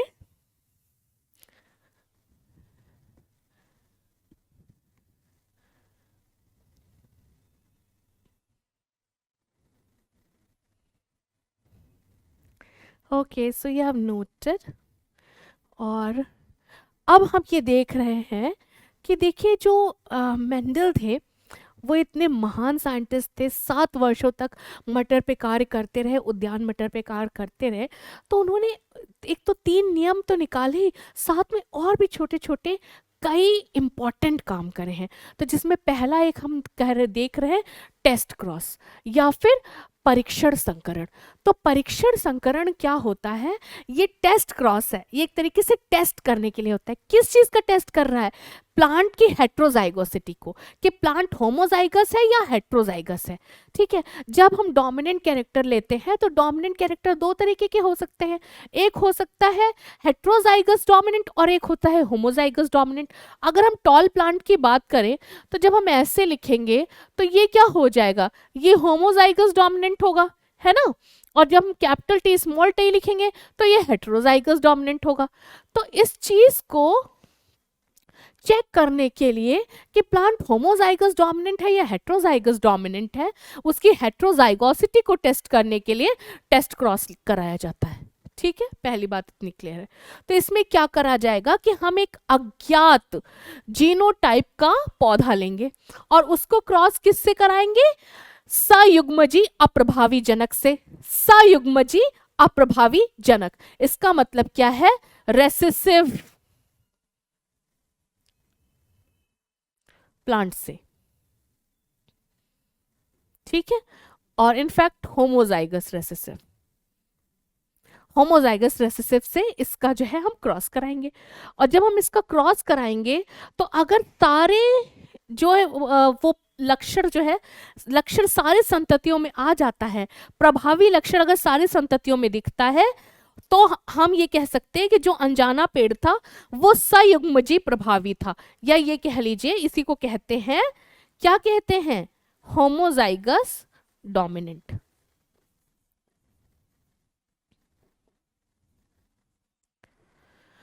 और अगर 50% ही प्रभावी पौधे हमें मिलते हैं तो हम ये कहेंगे कि ये विषय युग्मजी है ना। तो हम कहेंगे कि ये विषय उग्मजी है।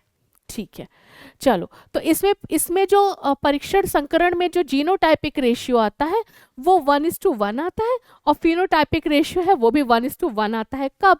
जबकि प्लांट हेट्रोजाइगस होगा तब। ठीक है, ओके। अब इस चीज को आप पहले नोट करिए और फिर उसके बाद हम लोग इसमें नेक्स्ट स्लाइड पे देखते हैं कि क्या चीजें हैं।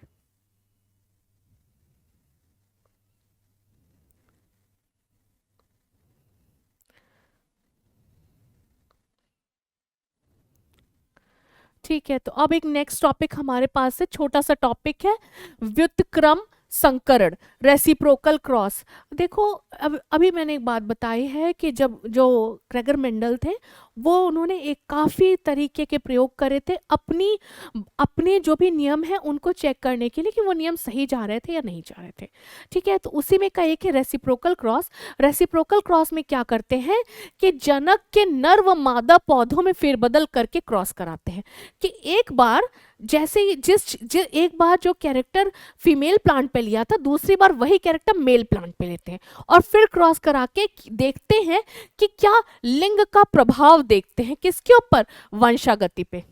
वंशागति पे लिंग का क्या प्रभाव आ रहा है ये देखते हैं। ठीक है, ओके ओके। तो अब एक चीज आपको ये समझनी है कि इसमें जो व्युत्क्रम संकरण है इसमें क्या करेगा, नर व मादा पौधों को आपस में फेरबदल कर देगा। और फेरबदल करने से क्या आएगा, जैसे फेरबदल करने से हमको ये पता चल जाएगा कि क्या लिंग का प्रभाव पड़ रहा है वंशागति पे, है ना। ओके बेटा, तो इसमें जो है देखो, जैसे पहले हमने एक पौधा लिया जिसके पराग कण की बात करी, है ना, जिसके पराग जो थे वो जो जिस पौधे का हमने पराग कर लिए वो कैसा पौधा था, वो टॉल था। फिर हमने जो है क्या नाम है, दूसरी बार जो ड्वार्फ पौधा था, जो जो पहला पौधा था टॉल टॉल प्लांट के पराग कण किस पे डाले, ड्वार्फ के वर्तिकाग्र पे पहुंचा दिए। ठीक है, अगली बार हमने क्या करा कि वर्तिकाग्र जो था वो लंबे पौधे का ले लिया और पराग कण किसका ले लिया, छोटे पौधे का ले लिया या बौने पौधे का ले लिया। तो इस तरीके से जो रेसिप्रोकल क्रॉस ये हो जाता है, ये हो जाता है किस तरीके से, जब नर और मादा पौधों के फेरबदल कर दिया जाता है। ठीक है बेटा, प्लीज आप इसे नोट कर लीजिए।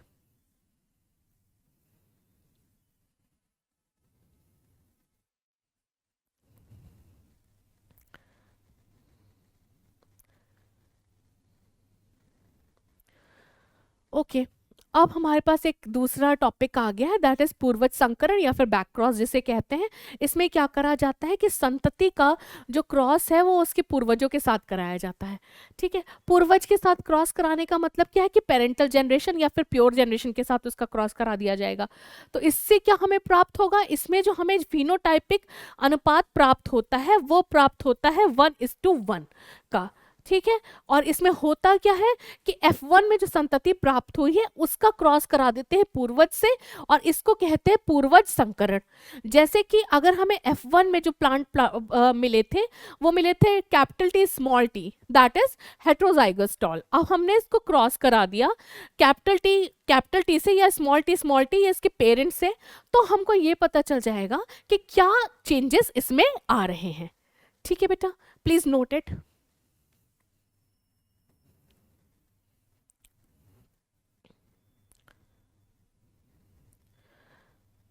ओके, अब बहुत ही इंटरेस्टिंग टॉपिक स्टार्ट हो गया है। वो ये है कि जो मेंडल के जो नियम थे, जो मेंडल के नियम थे उनमें क्या क्या अपवाद आ गए हैं। ठीक है, जो ग्रेगर मेंडल के नियम थे उनमें क्या क्या अपवाद आ गए हैं। तो देखिए बेटा, इतनी 1865 में वो स्टडीज़ हुई थी, तो डेफिनेटली उसके बाद साइंस ने बहुत प्रोग्रेस करी, लेकिन फिर भी आज के दिन में भी मेंडल के नियम जो है वो होल्ड करते हैं। लेकिन एक्सेप्शन कहाँ पे है, अपवाद कहाँ पे है, ये हम देखेंगे। तो पहला अपवाद है वो है अपूर्ण प्रभाविता में। अपूर्ण प्रभाविता जिसे हम कहते हैं इंग्लिश में इनकम्प्लीट डोमिनेंस। इनकम्प्लीट डोमिनेंस, इसमें क्या होता है कि जो F1 पीढ़ी होती है उसके जो कैरेक्टरिस्टिक होते हैं वो मध्यवर्ती होते हैं, मध्यवर्ती। इसका मतलब ये है कि अगर जनक पीढ़ी में लाल पुष्प है और श्वेत पुष्प है, तो जब हम जो इसके युग्मक हैं वो कैपिटल आर और स्मॉल आर बने, लेकिन जो F1 पीढ़ी बनी उसमें सारे गुलाबी पुष्प आ गए हैं, तो ना वो रेड है ना ये वाइट है। तो अगर आप लॉ ऑफ डोमिनेंस के हिसाब से देखेंगे तो लाल पुष्प आने चाहिए थे, लेकिन क्योंकि ये इनकम्प्लीट डोमिनेंस है इसके लिए जो है इनका कलर बीच का रहता है, बीच का कलर रहता है, मध्यस्थ कलर रहता है, जो कि ना तो क्या नाम है डोमिनेंट पेरेंट से मैच करता है ना ही रेसेसिव पेरेंट से मैच करता है। ओके बेटा, ठीक है। तो इसके जो इसमें इंपॉर्टेंट टॉपिक्स ये हैं कि इसका जो फिनोटाइपिक रेशियो है और जो जीनोटाइपिक रेशियो है दोनों 1:2:1 है। एक लाल फूल है, 2 गुलाबी है और 1 श्वेत है, ठीक है। और जो इसका जीनोटाइपिक अनुपात है वो जीनोटाइपिक हमेशा जो क्या नाम है मोनोहाइब्रिड क्रॉस की F2 जनरेशन है 1:2:1 वही हो रहा है ना, ठीक है। और जो फिनोटाइपिक अनुपात है वो है लाल गुलाबी श्वेत के बीच में 1:1, ठीक है। और इसके जो एग्जाम्पल्स हैं वो बहुत इंपॉर्टेंट है। मिराबिलिस जलापा जिसको कि हम कहते हैं गुलाबास, ठीक है, गुलाबास जिसको मिराबिलिस जलापा, और स्नैपड्रैगन और मीठी मटर, ये 3 इसके एग्जाम्पल्स है बेटा। 3 एग्जाम्पल्स इसके याद कर लो और इस तरीके से समझो इनकम्प्लीट डोमिनेंस, मतलब कि डोमिनेंस नहीं दिख पाती। क्यों नहीं दिख पाती? क्योंकि जो F1 जनरेशन है उसमें कैरेक्टर्स मिश्रित होके आ जाते हैं, लाल और सफेद का मिला के गुलाबी रंग के फूल मिल जाते हैं, ठीक है। तो एग्जाम्पल है इसका मिराबिलिस जलापा, है ना, और गुलाबास जिसको कहते हैं मिराबिलिस जलापा को ही गुलाबास कहते हैं, मीठी मटर और स्नैपड्रैगन, ठीक है। चलो अब इसको नोट कर लीजिए प्लीज। तो I hope everybody has noted. चलो नेक्स्ट टॉपिक पे चलते हैं, ठीक है। चलो अब एक दूसरा टॉपिक आ रहा है, दैट इज सह प्रभाविता या कोडोमिनेंस। तो इसमें क्या होगा? अभी इनकम्प्लीट डोमिनेंस में तो हमने देखा ना रेड वाले का चला ना व्हाइट वाले का चला, पिंक कलर आ गया फ्लावर में, है ना। तो कोडोमिनेंस में क्या होता है कि कोडोमिनेंस में दोनों कलर दिखते हैं, है ना। तो इसमें दोनों जनकों के लक्षण दिख जाते हैं आपको F1 पीढ़ी में। जैसे कि अगर लाल पुष्प और सफेद पुष्प के बीच में सह प्रभाविता आएगी तो आधा लाल और आधा सफेद पुष्प हो जाएगा, ठीक है। अगर मैं आपको डायग्राम बना के दिखाऊं तो कुछ ऐसा बनेगा,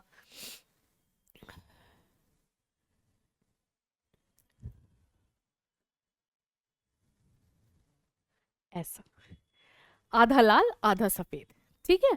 और दूसरा अगर दूसरी बात अगर हम ब्लड ग्रुप की बात करते हैं तो ब्लड ग्रुप की जब बात कर लेते हैं तो हम एक चीज देखते हैं कि ब्लड ग्रुप में भी एग्जाम्पल है ये कोडोमिनेंस का।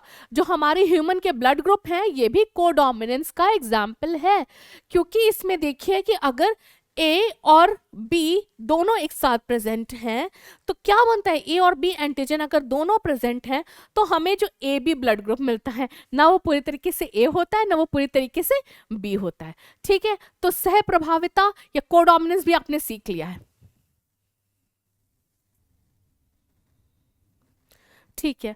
अब बेटा एक बहुत इंपॉर्टेंट टॉपिक है दैट इज बहुविकल्पिता या फिर मल्टीपल एलील्स। मल्टीपल एलील्स में क्या होता है, देखो अभी तक जो हम लोग बात कर रहे थे, हम लोगों ने ये बात करी थी कि मेंडल का मानना था कि कारक या फैक्टर्स जाते हैं एक जनरेशन से दूसरी जनरेशन, और वो ये मानते थे कि वो हमेशा जोड़ों में जाते हैं, है ना, और उसमें से एक एक युग्मक में जाता है। इतना याद आया आपको? लेकिन अगर हम लोग बात कर लें मानव में रुधिर की, है ना, जो ह्यूमन का जो ब्लड ग्रुप है उसमें तो आप ये देखिए कि 3 कारक होते हैं, है ना। मेंडल के हिसाब से कारक हमेशा 2 रूप में होते हैं और जोड़े में जाते हैं, ठीक है। लेकिन जो हमारा मानव रुधिर है उसमें तो 2 से अधिक मतलब कि 3 विकल्प हैं, तीन तरीके के कारक हो सकते हैं, तीन तरीके के एलील्स प्रेजेंट हो सकते हैं, में तो हमेशा दो ही जा सकते हैं। तो ये बात तो कहीं तक सही है, लेकिन क्या दो से अधिक भी तो एलील्स आ गए ना, है ना। तो इसके लिए दो से अधिक कारक आने की वजह से ये ऑप्शन हमारा इसमें फिट नहीं होता, मेंडलिज्म में ये फिट नहीं होता। ठीक है, तो प्लीज आप इसे नोट करिए, फिर हम लोग नेक्स्ट स्लाइड पे चलते हैं।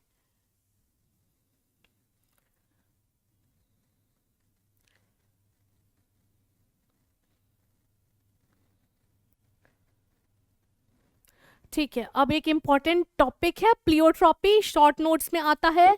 इसमें क्या होता है कि एक जीन एक से अधिक फिनोटाइप लक्षणों को नियंत्रित करते हैं।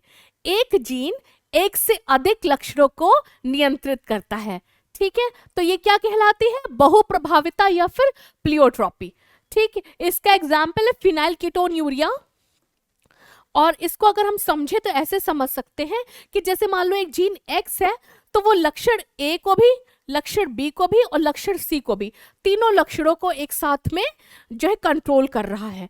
ठीक है, तो एक ही जीन है जो एक से अधिक फिनोटाइप को नियंत्रित कर रहा है। तो ये किसका एग्जाम्पल हो गई, ये बहुप्रभाविता या प्लियोट्रॉपी का एग्जाम्पल हो गया। ओके बेटा, ठीक है, प्लीज नोट इट। ठीक, अब हम पढ़ रहे हैं बहुजीनी वंशागति या फिर पॉलीजेनिक इनहेरिटेंस। तो इसमें क्या होता है, इसमें उल्टा हो जाता है, लक्षण एक है लेकिन उसका नियंत्रण जो है एक से अधिक जीन के द्वारा हो रहा है। ठीक, तो पॉलीजेनिक इनहेरिटेंस में क्या होगा कि एक ही लक्षण है जिसको एक से अधिक जीन नियंत्रित कर रहे हैं। जैसे एग्जाम्पल क्या है, गेहूं में कर्नल का रंग, ठीक है, मानव में हमारा वजन, लंबाई, आंखों का रंग, त्वचा का रंग, ये सब किसके एग्जाम्पल हैं, बहुजीनी वंशागति के एग्जाम्पल हैं ये सारे। ठीक है, पॉलीजेनिक इनहेरिटेंस के एग्जाम्पल है। कौन कौन से, हमारे वजन, लंबाई, आंखों का रंग, त्वचा का रंग, ये सबको पॉलीजेनिक इनहेरिटेंस पे होते हैं। क्यों, क्योंकि लक्षण ये एक है लेकिन इसको कंट्रोल करने वाले जीन्स जो है वो बहुत हैं। ठीक है, प्लीज नोट इट।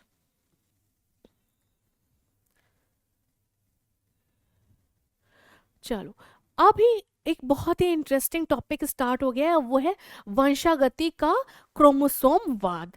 देखो बेटा, जब हमने ये बात आपसे बताई कि 1865 में मेंडल का काम पब्लिश हो चुका था, लेकिन उसके बाद क्योंकि बाकी साइंटिस्ट को उनके काम की वैल्यू नहीं हो पाई, उन्होंने बहुत ज़्यादा मैथमेटिकल टूल्स यूज़ करे थे, तो बाकी साइंटिस्ट को लगा कि नहीं, बायोलॉजी और मैथ्स अलग अलग फील्ड है, ये आपस में एक दूसरे से रिलेट नहीं करते, तो उन्होंने उनके काम को वैल्यू नहीं दी।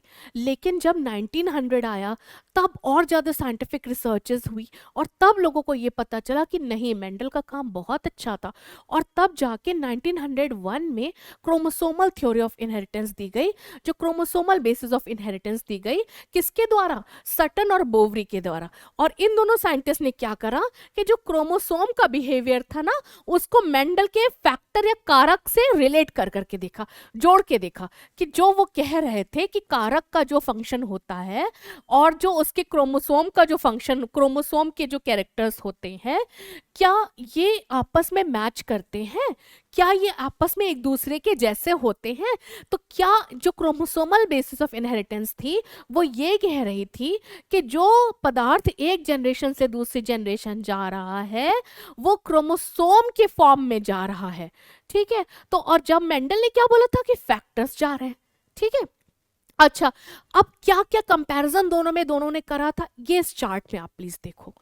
ठीक है, जैसे कि इन्होंने बोला कि फैक्टर या कारक जो होते हैं वो कैसे हैं, वो जोड़ों में होते हैं। ठीक है, हम भी ये पढ़ते हैं कि क्रोमोसोम भी जोड़ों में होते हैं, है ना, होमोलोगस क्रोमोसोम्स होते हैं। अच्छा, युग्मक जनन के दौरान इस प्रकार विसंयोजित होती हैं कि एक युग्मक जोड़े में केवल एक ही जा पाता है। ठीक है, हमने बिल्कुल देखा है कि कारक जब हमने उनका युग्मक बनाया था तो एक प्लांट में एक ही गया था, है ना, एक ही एक जोड़े में केवल एक ही जा पाता है, जोड़े में से एक ही जाएगा इस एक संतति में। दूसरी बात है कि जोड़ों में से केवल एक युग्मक को प्राप्त होता है। युग्मक जनन के दौरान विसंयोजित होते हैं तथा जोड़े में से केवल एक ही युग्मक को प्राप्त होता है। सेम चीज क्रोमोसोम के ऊपर भी होती है कि जब गैमीट बनेगा तो जो 2 क्रोमोसोम होंगे उनमें से एक ही क्रोमोसोम उस गैमीट के अंदर जाएगा। बहुत क्लियरली हम लोग इस एग्जाम्पल को पढ़ते भी हैं। जब हम लोग सेक्स डिटर्मिनेशन की बात करते हैं तो देखते हैं कि जो क्या नाम है, पिता से आने वाले दो वो गैमीट्स हैं ना, 2 तरीके के गैमीट्स हैं, एक्स और वाई क्रोमोसोम वाले, तो उनमें से एक ही टाइप का क्रोमोसोम जो है वो पिता की तरफ से जा पाता है ना, संतान में। ठीक है, दूसरी बात है अलग अलग जोड़े एक दूसरे से स्वतंत्र विसंयोजित होते हैं। इंडिपेंडेंट असॉर्टमेंट की बात ये कर रहे हैं। जैसे कि हम लोगों ने ये देखा कि उसका जब हम लोगों ने ये लिया था कि आकार बीज का जो था वो गोल था और जो उसका रंग था वो पीला था, तो उनको एक दूसरे से प्रभावित नहीं हो रहे थे, है ना। तो उसी तरीके से एक जोड़ा दूसरे से स्वतंत्र विसंयोजित होता है। जैसे मान लो क्रोमोसोम नंबर 15 है, तो वो इस बात से नहीं डिपेंड कर रहा है कि क्रोमोसोम नंबर 16 में क्या चल रहा है, वो अपना अपना अलग तरीके से सेपरेट होगा गैमीट में, वो अपने ढंग से सेपरेट होगा। उसको जिस गैमीट में जाना है वो उधर जाएगा, उधर बाकी 16 वाले को जिधर जाना है वो उधर जाएगा। ठीक है, चलो। तो अगर हम इस चार्ट की बात करें तो ये चार्ट अगर आप क्लियरली देखो तो ये बता रहा है कि कारक, है ना, और गुणसूत्र में कैसे, कारक और गुणसूत्र में कैसे समानताएं हैं, इस बात को बताने की कोशिश कर रहा है। कारक और गुणसूत्र की समानताओं को ये चार्ट बताने की कोशिश कर रहा है। तो आप भी इसे देखें तो आप बता सकते हैं कि ए जो है वो कारक है ना, और जो है बी जो है वो क्रोमोसोम या गुणसूत्र है। ठीक है, चलिए।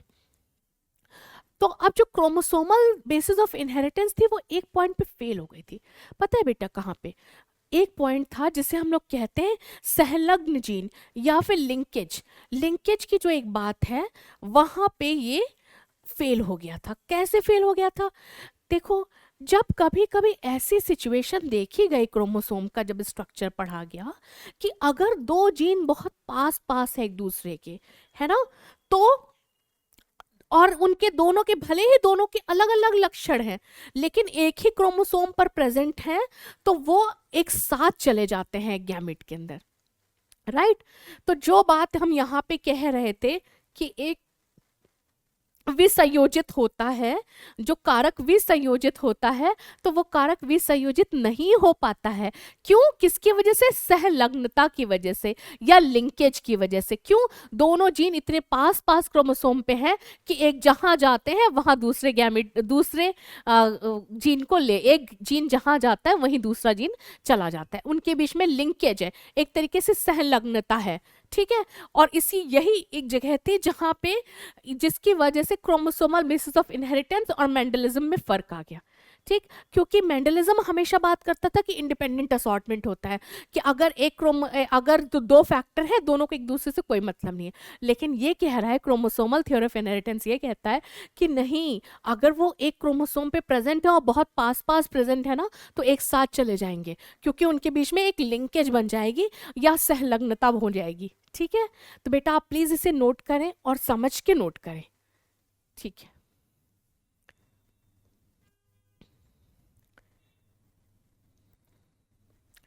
ठीक है।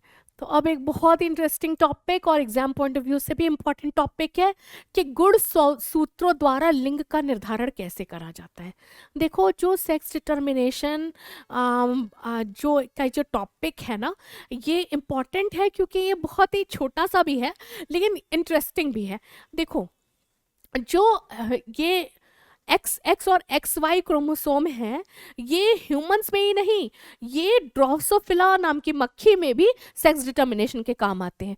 कि अगर वहां पर भी अगर नर है तो नर के पास XY क्रोमोसोम होंगे, है ना, और मादा के पास हमेशा XX क्रोमोसोम होंगे। ठीक, तो अगर आपको कोई ऐसा ड्रोसोफिला मक्खी मिलती है, ड्रोसोफिला की मक्खी मिलती है, और आप इसके क्रोमोसोम्स को स्टडी करते हैं और आप पाते हैं कि वहां पे XY क्रोमोसोम है, तो आप जान जाओगे कि वो नर है। ठीक है, नर मक्खी है। ठीक है, अच्छा, अभी वहीं पे एक दूसरा कॉम्बिनेशन होता है, वो होता है एक्स एक्स एक्स नॉट का, जो कि टिड्डी और खटमल में पाया जाता है, जहां एक्स नॉट है वो नर को बताता है और मादा जो है वो एक्स एक्स से डिटरमिन होती है। ठीक है, उसी तरीके से कीट, मछली और सरीसृप में क्या पाया जाता है, नर होता है जेड जेड और मादा होती है जेड डब्ल्यू। बेटा ये याद करने वाले टॉपिक्स हैं, आप इनको याद कर लीजिए। ठीक है, और तितलियों की बात करें तो तितलियों में नर जेड जेड होता है और मादा जेड डॉट होती है। ठीक, तो इस तरीके से हम ये देख रहे हैं कि सेक्स क्रोमोसोम बहुत बार मानव के अलावा भी बहुत सारे ऐसे जीव जंतु हैं जिनमें अगर हम उनके सेक्स क्रोमोसोम की स्टडी करें तो हमें ये पता चल जाएगा कि वो नर है या मादा। ठीक है, ठीक, और उसका एक स्पेशल कॉम्बिनेशन भी आपको देखने को मिलेगा, इनके स्पेशल नेम्स भी हैं, जैसे कि इसमें ये दिखाया है कि जो नर है वहां पे जेड जेड है और जो मादा है वहां पे जेड डब्ल्यू है। कैसे हुए, क्रोमोसोम की विभिन्नता के कारण जो है लिंग का निर्धारण किया गया है। ठीक, क्रोमोसोम में भिन्नता के कारण लिंग का निर्धारण किया जा सक रहा है। ठीक है, आप इससे प्लीज नोट करें। ओके, अब एक बहुत ही इंपॉर्टेंट टॉपिक है। अब हम बात करेंगे कि जो ये हमारे पास मधुमक्खियां होती हैं इनमें कैसे करा जाता है लिंग का निर्धारण। तो इनमें लिंग का निर्धारण करने के लिए पहले हमें इनका सोशल स्ट्रक्चर समझना होगा कि इसमें किस तरीके के जो है जीव होते हैं, है ना। तो एक होती है रानी मक्खी जो कि मादा होती है ना, एक श्रमिक होती है और एक ये नर या ड्रोन होता है। तो एक बात ध्यान देनी है कि जो रानी मक्खी होती है वो डिप्लॉयड होती है, मतलब कि 2n होती है, उसके पास कितने क्रोमोसोम होते हैं, 32। ठीक है, तो जब उसका युग्मक बनेगा तो 16 क्रोमोसोम का बनेगा कि नहीं बनेगा, सिर्फ 16 क्रोमोसोम का युग्मक बनेगा।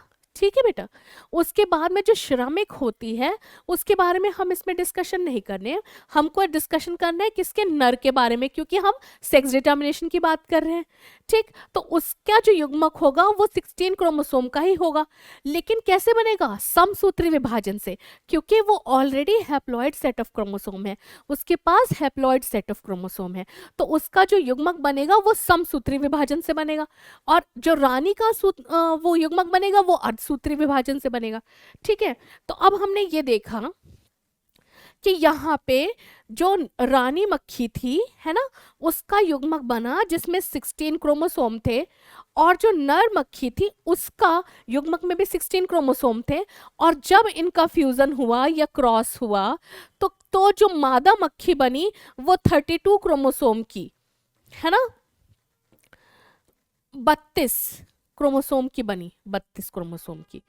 ठीक है, तो 32 क्रोमोसोम की जब वो बनती है तो आप एक चीज देखो, तो वो 32 क्रोमोसोम के बनने की वजह से वो वापस से उसका जीनोटाइप रिस्टोर हो गया कि नहीं हो गया। ठीक है, वापस से उसका जीनोटाइप रिस्टोर हो गया। ठीक,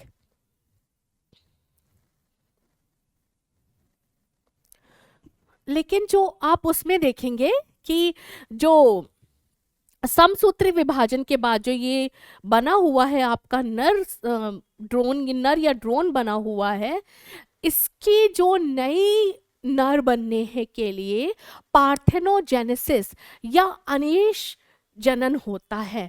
मतलब कि जब रानी के पास 2 अंडे बने, 2 युग्मक बने थे, एक के पास एक युग्मक ने नर के साथ में क्रिया कर ली थी तो हमें 32 क्रोमोसोम की मादा मक्खी बन गई थी, लेकिन जो दूसरा युग्मक था उसने वो क्या करेगा, वो पार्थेनोजेनेसिस करेगा, पार्थेनोजेनेसिस करके क्या बना देगा,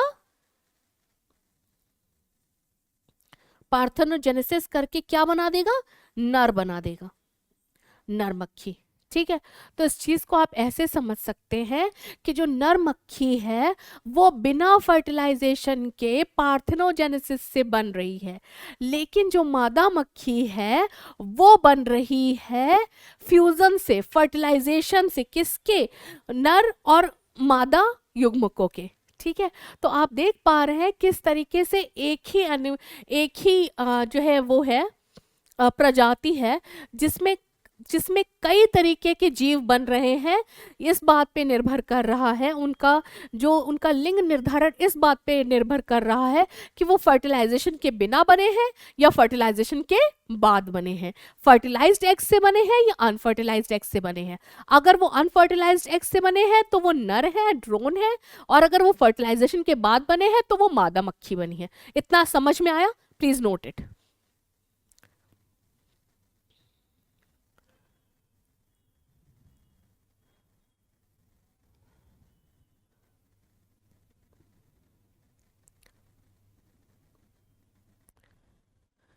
ठीक है, तो अब एक बहुत ही इंटरेस्टिंग टॉपिक है, दिस इज वंश वृक्ष या पेडिग्री, जैसे कि फैमिली ट्री भी कहते हैं।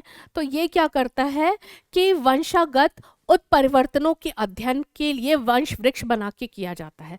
देखो बेटा, वंश वृक्ष से जितनी भी, एक बात है, हम लोग इंसान हैं, हम लोगों में क्रॉस मटर की तरह नहीं कराया जा सकता है।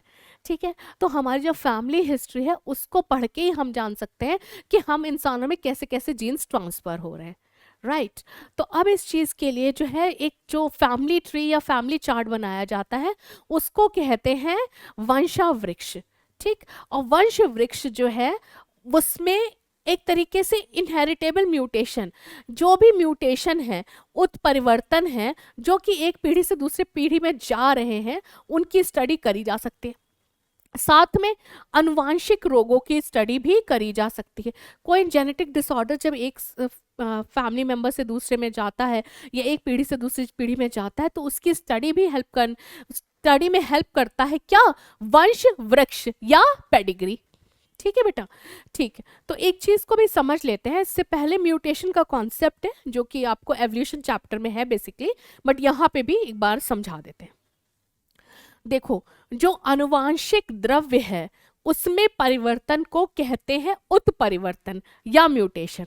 जो अनुवांशिक द्रव्य है, जो जेनेटिक मटेरियल है, अगर उसके अंदर कोई चेंज आ जाता है, कोई परिवर्तन आ जाता है, तब हम उसको क्या कहते हैं? म्यूटेशन या उत्परिवर्तन कहते हैं। ठीक है बेटा, ओके तो अब जो इसमें जब हम पेडिग्री बनाते हैं, जब हम ये फैमिली चार्ट बनाते हैं या फैमिली ट्री वंश वृक्ष बनाते हैं, तो हम इसमें किस तरीके से सिंबल का इस्तेमाल करते हैं, कौन से सिंबल्स होते हैं, जिन्हें हम एक बार देख लेते हैं। देखिए, अगर नर को दिखाना है तो हम स्क्वायर से दिखाते हैं, मादा को हमेशा गोले से दिखाते हैं, और अगर लिंग का उल्लेख नहीं है तो एक तरीके से टेट्रागोनल फिगर से दिखाते हैं। ठीक है, इनफैक्ट इसको रोम्बस आप कह सकते हो, है ना। और उसके बाद अप्रभावित व्यक्तियों को कैसे दिखाते हैं? जिनमें लाल रंग आएगा वो प्रभावित हो जाएंगे। और जो मैरिज को दिखाने के लिए सिंगल लाइन दिखाते हैं। रिश्तेदारों के बीच में अगर शादी हो रही है तो डबल लाइन दिखा देते हैं। जनक ऊपर और संतति नीचे, इसमें जो है ये जो है ना, ये पेरेंट्स हैं, और अगर पेरेंट्स का ऐसे दिखा रहे हैं इट मीन्स कि ये मैरिज दिखा रहे हैं, तो मैरिज के बाद ये जो बनेंगे ये संतति हो जाते हैं। ठीक है, जनक ऊपर और संतति नीचे, बाएं से दाएं जन्म के अनुसार। इसका मतलब यह है कि बाएं से दाएं अगर देखोगे आप तो जो पहली संतान है वो आपको बाएं मिलेगी और जो बाद की संतानें हैं वो आपको दाईं ओर बनती हुई दिखेगी। ठीक है, नर शिशु हाँ, इसमें अब अगर मान लो इस तरीके का कुछ दिखा रहे हैं, इसका मतलब क्या है? इसका मतलब ये है कि जो संतति आया था मैरिज से, है ना, ये पेरेंट्स हैं भाई, इनसे जो ये संतति आया है ये क्या है? रोग से प्रभावित है। ठीक, अच्छा, और अगर किसी ऐसे एक बना दिया गया है और उसमें ऐसे 5 लिख दिया गया है या कोई भी नंबर लिख दिया गया है, रोम्बस टाइप का बना के उसके अंदर लिख दिया है कोई नंबर, तो और उसमें कोई कलर नहीं है, तो कहने का मतलब है कि ये अप्रभावित संततियां है। ठीक है, तो हाँ, इसका मानव वंशावली विश्लेषण में प्रयोग होने वाले चिन्ह, तो ये सारे चिन्ह जो हम लोग यूज करते हैं ह्यूमन पेडिग्री एनालिसिस में, उनको ये मेंशन कर दिया गया है। ठीक है बेटा, तो अब हम नेक्स्ट स्लाइड पे चलेंगे, बट प्लीज आप थोड़ा इसे नोट करें।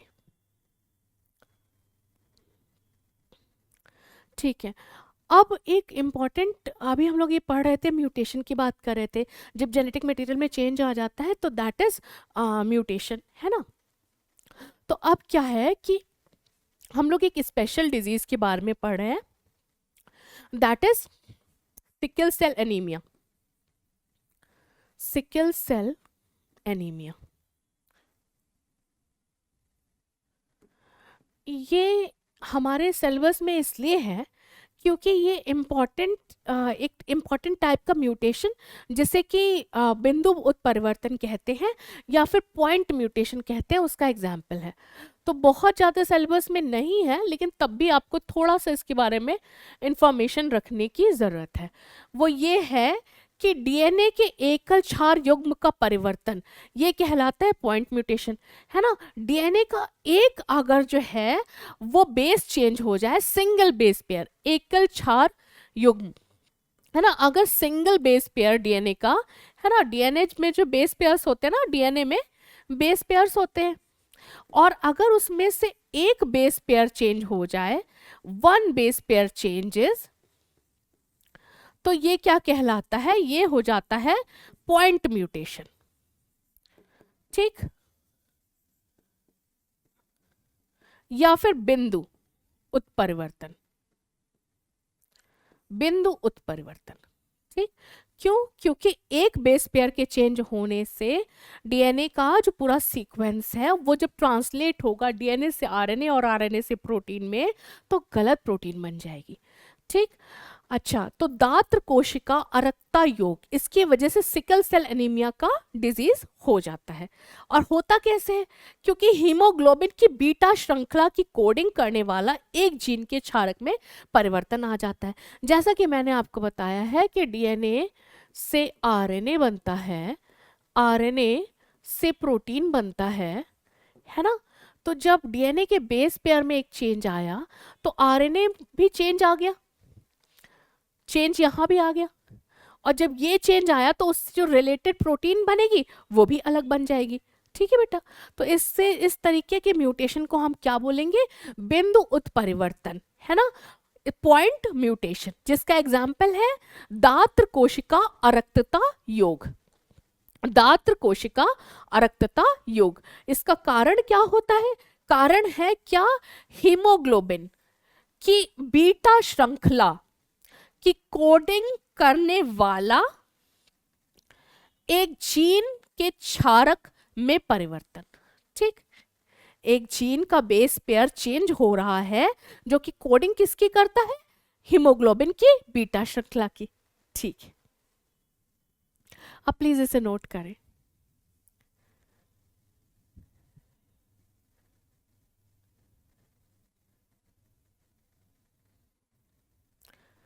अच्छा, तो लिंग निर्धारण का अभी जो हम लोगों ने पूरा अपना डायग्राम देखा था, एक बार मनुष्यों के बारे में भी इसकी में डिटेल में पढ़ लेते हैं, फिर उसके बाद में हमने पहले तो बाकी का देख लिया हुआ है। ठीक है, तो मनुष्य में कितने हैं? 46 गुणसूत्र होते हैं, है ना, जिसे हम कहेंगे 23 पेयर्स, 23 जोड़ी, जिसमें से 22 जो होते हैं वो दैहिक होते हैं, ऑटोसोमल होते हैं, और एक जोड़ी जो होती है वो लिंग निर्धारण करती है, एक्स एक्स को मादा बना देती है और एक्स वाई को नर बना देती है। इतना क्लियर है? हम सभी को ये चीज अभी अच्छे से पता है। ठीक है, तो हम ये देख पा रहे हैं कि मनुष्य में 46 गुणसूत्र हैं, जिसमें से एक जोड़ी जो है वो उनका लिंग निर्धारण कर रही है, मादा और नर में उनको डिफ्रेंशिएट कर रही है। अगर एक्स एक्स है तो मादा है और एक्स वाई है तो नर है। इतना आप एक बार नोट कर लें, अभी हम लोग इसको यूज करने वाले इस इंफॉर्मेशन को।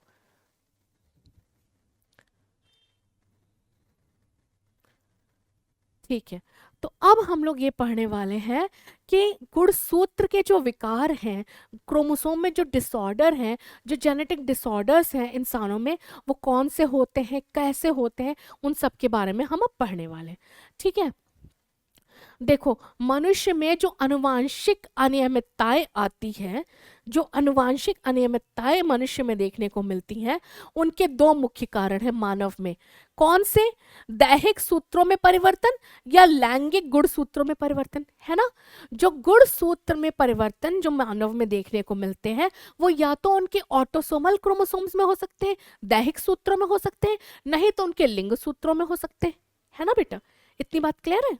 ठीक है, तो जब उनके दैहिक सूत्रों में परिवर्तन होता है तो उसके एग्जाम्पल दो हैं, डाउन सिंड्रोम और एडवर्ड सिंड्रोम। ठीक, अगर उनके दैहिक सूत्रों में परिवर्तन है तो डाउन सिंड्रोम और एडवर्ड सिंड्रोम उसका एग्जाम्पल है। और जब लिंग गुण सूत्रों में परिवर्तन है तो टर्नर सिंड्रोम और क्लाइनफेल्टर सिंड्रोम एग्जाम्पल है। और ये आपको इसमें डिटेल में भी पढ़ना है, बहुत थोड़ा सा शॉर्ट नोट के हिसाब से। ठीक है, तो अभी आप घबराइए मत, ये समझिए कि गुणसूत्र या क्रोमोसोम में जब विकार आएगा तो या तो भाई वो ऑटोसोमल में आ सकता है, मतलब दैहिक में आ सकता है, नहीं तो वो सेक्स क्रोमोसोम में अंतर आ सकता है। इतनी बात क्लियर है? ठीक है, तो अगर दैहिक सूत्रों में परिवर्तन आया तो उसका एग्जाम्पल क्या है, डाउन सिंड्रोम और एडवर्ड सिंड्रोम। ठीक, और अगर उसके लिंग गुण सूत्र में परिवर्तन आया तो कौन से एग्जाम्पल है, टर्नर सिंड्रोम और क्लाइनफेल्टर सिंड्रोम।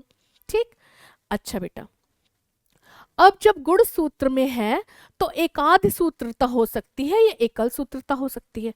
तो एकाध सूत्रता को कहते हैं ट्राइसोमी। इसका मतलब यह है कि एक कहीं क्रोमोसोम का नंबर बढ़ जाएगा, किसी जोड़े में एक अतिरिक्त क्रोमोसोम हो जाएगा। ठीक है, किसी जोड़ी में गुण सूत्रों की संख्या 3 हो जाए, गुणसूत्र 3 हो जाए, जैसे डाउन सिंड्रोम है, डाउन सिंड्रोम में जो 21 नंबर का क्रोमोसोम होता है वो 3 हो जाता है। ठीक, ट्राइसोमी हो जाती है उसमें। ओके, तो एकाधी सूत्रता का मतलब है ट्राइसोमी, मतलब कि किसी एक जोड़े में एक अतिरिक्त क्रोमोसोम हो जाए, राइट। और एक एकल सूत्रता मोनोसोमी, किसी जोड़े में एक गुणसूत्र कम हो जाए, किसी जोड़े में एक गुणसूत्र कम हो जाए, है ना। तो जैसे कि 2n क्रोमोसोम्स होते हैं तो उसकी बजाय वो 2n क्रोमोसोम्स का मतलब है कि 2 सेट है ना, लेकिन एक सेट में से एक क्रोमोसोम कम हो जाए। ठीक है, राइट, तो वो क्या कहा जाएगा, वो एकल सूत्रता, ये मोनोसोमी कहलाएगा, किसी जोड़े में एक गुणसूत्र कम हो जाए। ठीक है, 23 पेयर्स होते हैं, 22 जिसमें से ऑटोसोम्स होते हैं और एक पेयर सेक्स क्रोमोसोम का होता है, तो उनमें से कहीं पे भी एक क्रोमोसोम किसी जोड़े से कम हो जाए तो वो एकल सूत्रता या मोनोसोमी कहलाता है। ठीक है, प्लीज आप इसे नोट करें।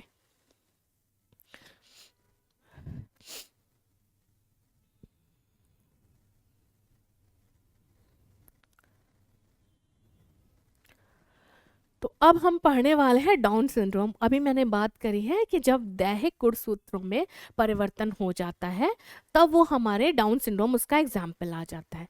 ठीक है, तो डाउन सिंड्रोम क्या है, दैहिक गुणसूत्रों में परिवर्तन, पहली बात। दूसरी बात है 21वीं जोड़ी के गुणसूत्र, बहुत इंपॉर्टेंट है, 21वीं जोड़ी के गुणसूत्रों में एकाधी सूत्रता, है ना, एक गुणसूत्र अधिक हो जाता है। ठीक, इसकी खोज किसने करी थी, लैग्डन डाउन ने करी थी। खोज किसने करी थी, लैग्डन डाउन ने करी थी। अब ये 21वें जोड़े के गुणसूत्रों में एकाधी सूत्रता हो जाती है ना, मतलब कि एक्स्ट्रा क्रोमोसोम आ जाता है, किसमें, 21 नंबर के। अब यहाँ पे आप देखिए, ये 21 नंबर का क्रोमोसोम है, इसमें 3 क्रोमोसोम दिख रहे हैं ना आपको। ठीक है, हाँ, तो इसमें इसकी खोज करी थी किसने, लैंगडन डाउन ने।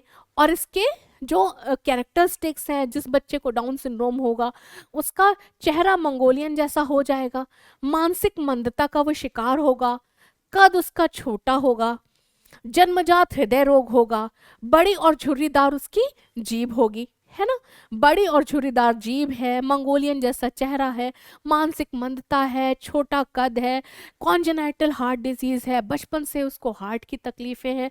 तो ये सारे सिम्टम अगर आपको देखने को मिले हैं तो आप समझ जाइए कि ये उस बच्चे को एक जेनेटिक डिसऑर्डर है, कौन सा, डाउन सिंड्रोम, जिसमें कि 21 नंबर ऑफ क्रोमोसोम के पास जो है 3 क्रोमोसोम हो जाते हैं। ठीक, उस पेयर में, उस जोड़े में एक अतिरिक्त क्रोमोसोम आ जाता है, जैसे कि आप पिक्चर में भी देख सकते हैं, और ये बच्चे को पूरा चित्र भी बना दिया गया है।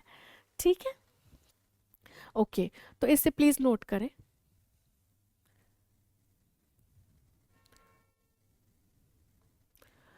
अब हम टर्नर सिंड्रोम की बात करते हैं, जहां पे लिंग गुणसूत्र की एकल सूत्रता आ गई है। एकल सूत्रता का मतलब ये सेक्स क्रोमोसोम संबंधित विकार हैं, ये दोनों कौन से, टर्नर सिंड्रोम और क्लेनफेल्टर सिंड्रोम। ये जो पिक्चर है पहली क्लेनफेल्टर सिंड्रोम की है और दूसरी ये टर्नर सिंड्रोम की है। तो देखो टर्नर सिंड्रोम में हम देखते हैं कि जो मादा है, जो नॉर्मल मादा है, मादा जो नॉर्मल है उसमें होते हैं डबल एक्स क्रोमोसोम, लेकिन यहाँ पे एक एक्स क्रोमोसोम कम है ना। तो जब एक एक्स क्रोमोसोम कम है तो उसके कैरेक्टरिस्टिक क्या होंगे, अंडाशय में विकास नहीं होगा, लंबाई कम रह जाएगी, गर्दन जाल युक्त होगी। तो इस तरीके के जो विकार हमें उस मादा में देखने को मिलेंगे, वो मादा एक नॉर्मल मादा से अलग होगी, क्योंकि उसके अंदर जो है अंडाशय में प्रॉब्लम होगी, लंबाई कम होगी, गर्दन जाल युक्त होगी। और अगर सीधी सी बात करें तो कह दो कि नेचर ये नहीं चाहेगा कि वो अपनी प्रोजेनी छोड़े, या वो एक सक्सेसफुल ऐसा ह्यूमन बींग नहीं बना पाएगी कि जो ह्यूमन रेस के लिए सही हो। तो इसीलिए उसमें इस तरीके के विकार आ जाते हैं, जिसमें कि वो अंडाशय भी नहीं, अंडाशय विकसित नहीं हो रहा है, और तमाम तरीके की प्रजनन से संबंधित दिक्कतें उस मादा को होंगी। ठीक है, तो क्योंकि और इस सेक्स क्रोमोसोम से संबंधित विकार है टर्नर सिंड्रोम। ठीक, और जिसमें कि जो एक एक्स क्रोमोसोम है वो मिसिंग है, इसलिए 44 क्रोमोसोम जो ऑटोसोम्स है उसके साथ में एक्स और एक्स नॉट है ना, ये x और x के साथ 0 लिख दिया जाता है या O लिख दिया जाता है। ठीक है बेटा, आप इस तरह से एग्जाम में लिख के आएंगे, इसलिए बता रही हूँ। ठीक है, अब क्लाइनफेल्टर सिंड्रोम की हम बात करें तो क्या होता है कि लिंग गुण सूत्रों में एकाधि सूत्रता हो जाती है। मतलब कि देखो एक्स वाई होता है नर, अब इसमें एक्स्ट्रा एक्स क्रोमोसोम आ गया। ठीक है बेटा, में ऐसे नर जो होता है वो होता है एक्स वाई, अब इसमें एक एक्स्ट्रा एक्स क्रोमोसोम आने की वजह से कुछ कुछ इसमें फीमेल वाले कैरेक्टर्स आने लगेंगे। राइट, तो कैसे होगा, पहली बात तो जैसे इसमें स्तन का विकास या गायनेकोमैस्टिया देखने को मिलेगी, लेकिन ये बंधितता का शिकार हो जाते हैं। क्यों हो जाते हैं, क्योंकि नेचर कभी भी एबनॉर्मैलिटी, वो भी क्रोमोसोमल एबनॉर्मैलिटी को प्रमोट नहीं करता।